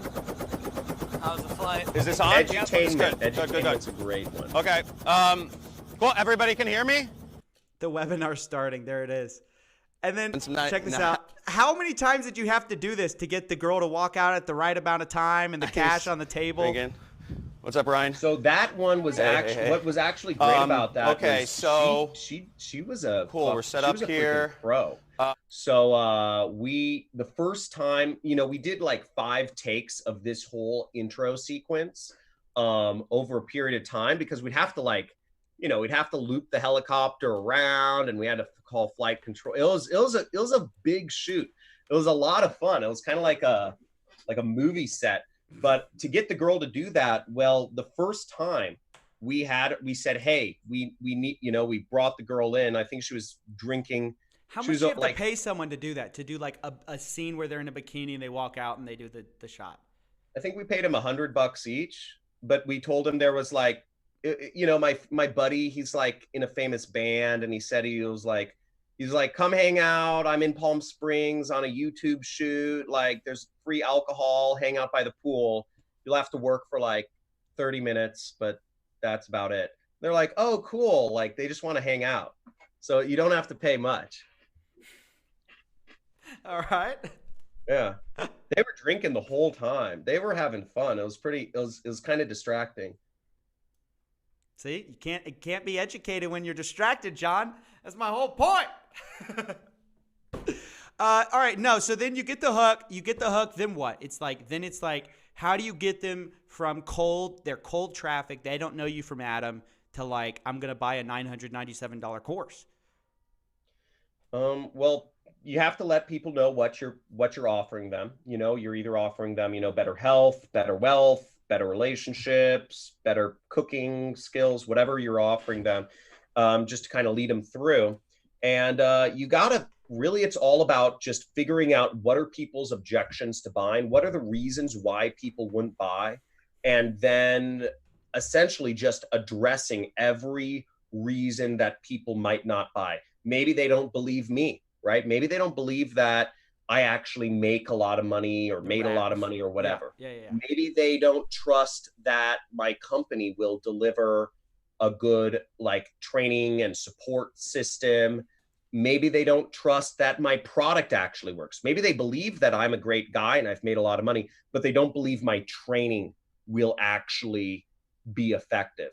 So I have to address those concerns. Then I also have to address the other concerns, which is, this costs a lot of money. Is this actually worth the price? Or is $1,000 a bad price for this? I have to address other things such as, does this take technical skills, right? Like a lot of people think, skills required. I have to be very technical. Other objections are, is this something I can, is this a short term, is it saturated? Yeah, that's a big one. Is this saturated? Have too many people done affiliate marketing, or is there still, like room to make money? So I'm just knocking out all the objections. And if I can convince people that, no, this is a good value. Yes, you have the skills to do this now. Yes, there is opportunity doing this. I'm a good person. My company is a good, trustworthy company, and the product works. If I can convince people of all of those things, that's just what I'm doing. For 2 hours, I'm literally just addressing those concerns in a variety of different ways. Now, I've always found it interesting that like people on YouTube, to get retention, they're all about short. And all the webinars are hour plus. Sorry, that's my dog barking. But all the webinars are an hour plus. Why over an hour? Is it just you need time with people to make them feel like they know you? What is it? There's a direct correlation with how much time you spend with somebody, with how much money you'll spend with them, and how much you feel like you trust them usually. So the longer you spend with somebody, you're not going to marry somebody on, let's say I don't know, you have a wife or something. It may have been love at first glance, but you're not going to marry at first glance. You have to spend time with somebody until you actually close that deal. So if you notice, most deals, even when you're buying a car, most buying decisions are made in about an hour.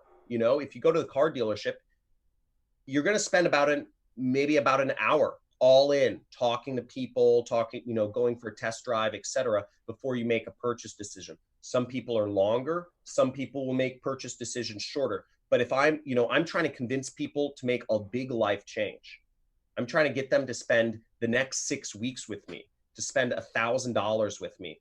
So it's a big commitment. So I need to, I have to spend a lot of time with people in order to convince them to literally give up 30 minutes a day or an hour a day for the next 6 weeks of their life and give me $1,000. It takes time. Yeah. It's not something you're just kind of like, hey, here's a course on Udemy, $10. You have to sell it. Right. All right, I'm going to call an audible here because I see that chat wants a little bit more fire. They want a little bit more so no. I don't mean you were providing great value, but they want us to disagree a bit. So let me say this. John, think of a question that you wanted to ask me. Maybe it's a little contentious. Maybe it's a little bit like outside the ballpark. You're going to ask me that. And I want to ask you, is there such a thing as taking advertising too far and selling too high priced of a product and misleading people?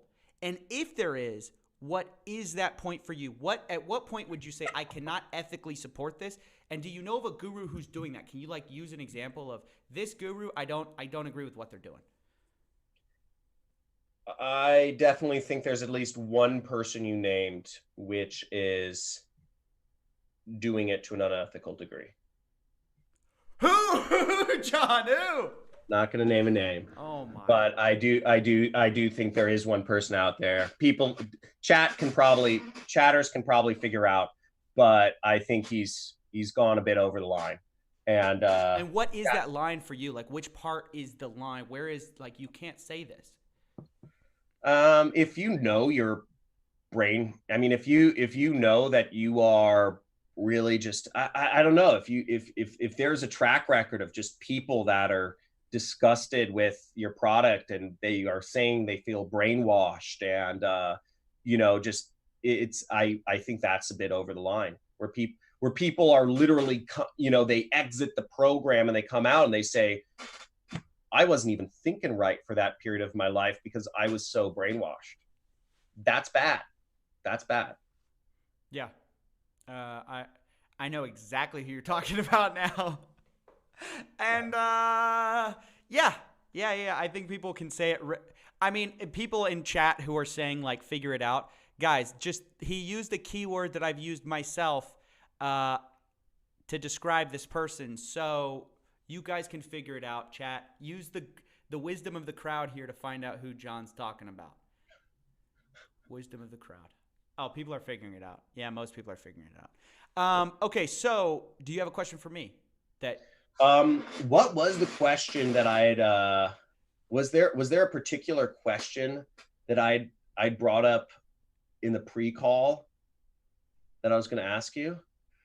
I don't know. I think the big thing was I guess I'm trying to think. What was my question? No, man. I mean, I also, one thing I want to say to you though is I do want to commend you for bringing out for being able to bring on the other side on your channel. I think what you're doing is great. I think it makes sense. I think calling out the fake gurus, there is no regulation here. And there is a lot of opportunity for people to be scammed. I believe this is the future of education. I'm long on education overall. And I think what you're doing is adding a lot of value to the entire ecosystem. I think people should be calling each other out.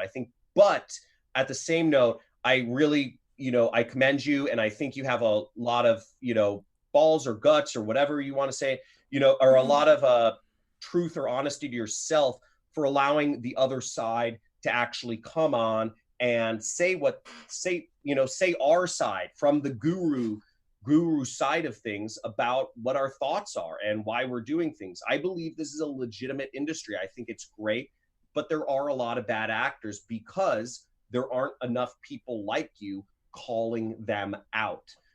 So I think it's actually all healthy. And I'm looking, I'd love to see you call out more people in the future. I saw you going on some of the medical things, But dude, I think just could call people out, man. Like there are more people here, and the histories are interesting on a lot of these people. So I don't know. I think it's fine. I think call them out and invite them on and say, hey, if you want to hear your side, come the heck on and we'll hear your side. I think that's healthy. Fair enough. Spencer, do you have any final questions? I'm thinking, look, let's keep it short and tight. We've already been going on here for probably 2 hours now, somewhere approaching that. Just about 2 hours. Yeah, 2 hours. So, any final questions from the chat or anybody want to wrap anything up, and we'll get out. I think. Thank you for that, by the way, John, and thank you again for coming on, man. Like I've said it several times, but I feel like maybe you're a domino of people were waiting for a guru who got called out to come on and have the courage to come on and say their side. Maybe people didn't believe me when I said I would be happy to do it. But I'm really happy you did, and hopefully in the future people believe me when I say you can come on. You really can. I'm an email away. Let's talk. Awesome, guys. Well, yeah, I mean, that's it for me. I don't have anything else. Again, I think this has been great. And you know what? Real quick, I want to actually ask the chat. Can you guys, in the chat, can you guys give John a 2 if you guys are thankful that John was able to come on here?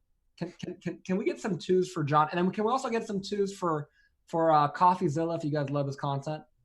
Because I think we need to show some appreciation. John tells, thanks, John. Thanks, John, for facing the music. John, yeah. Oh, I try.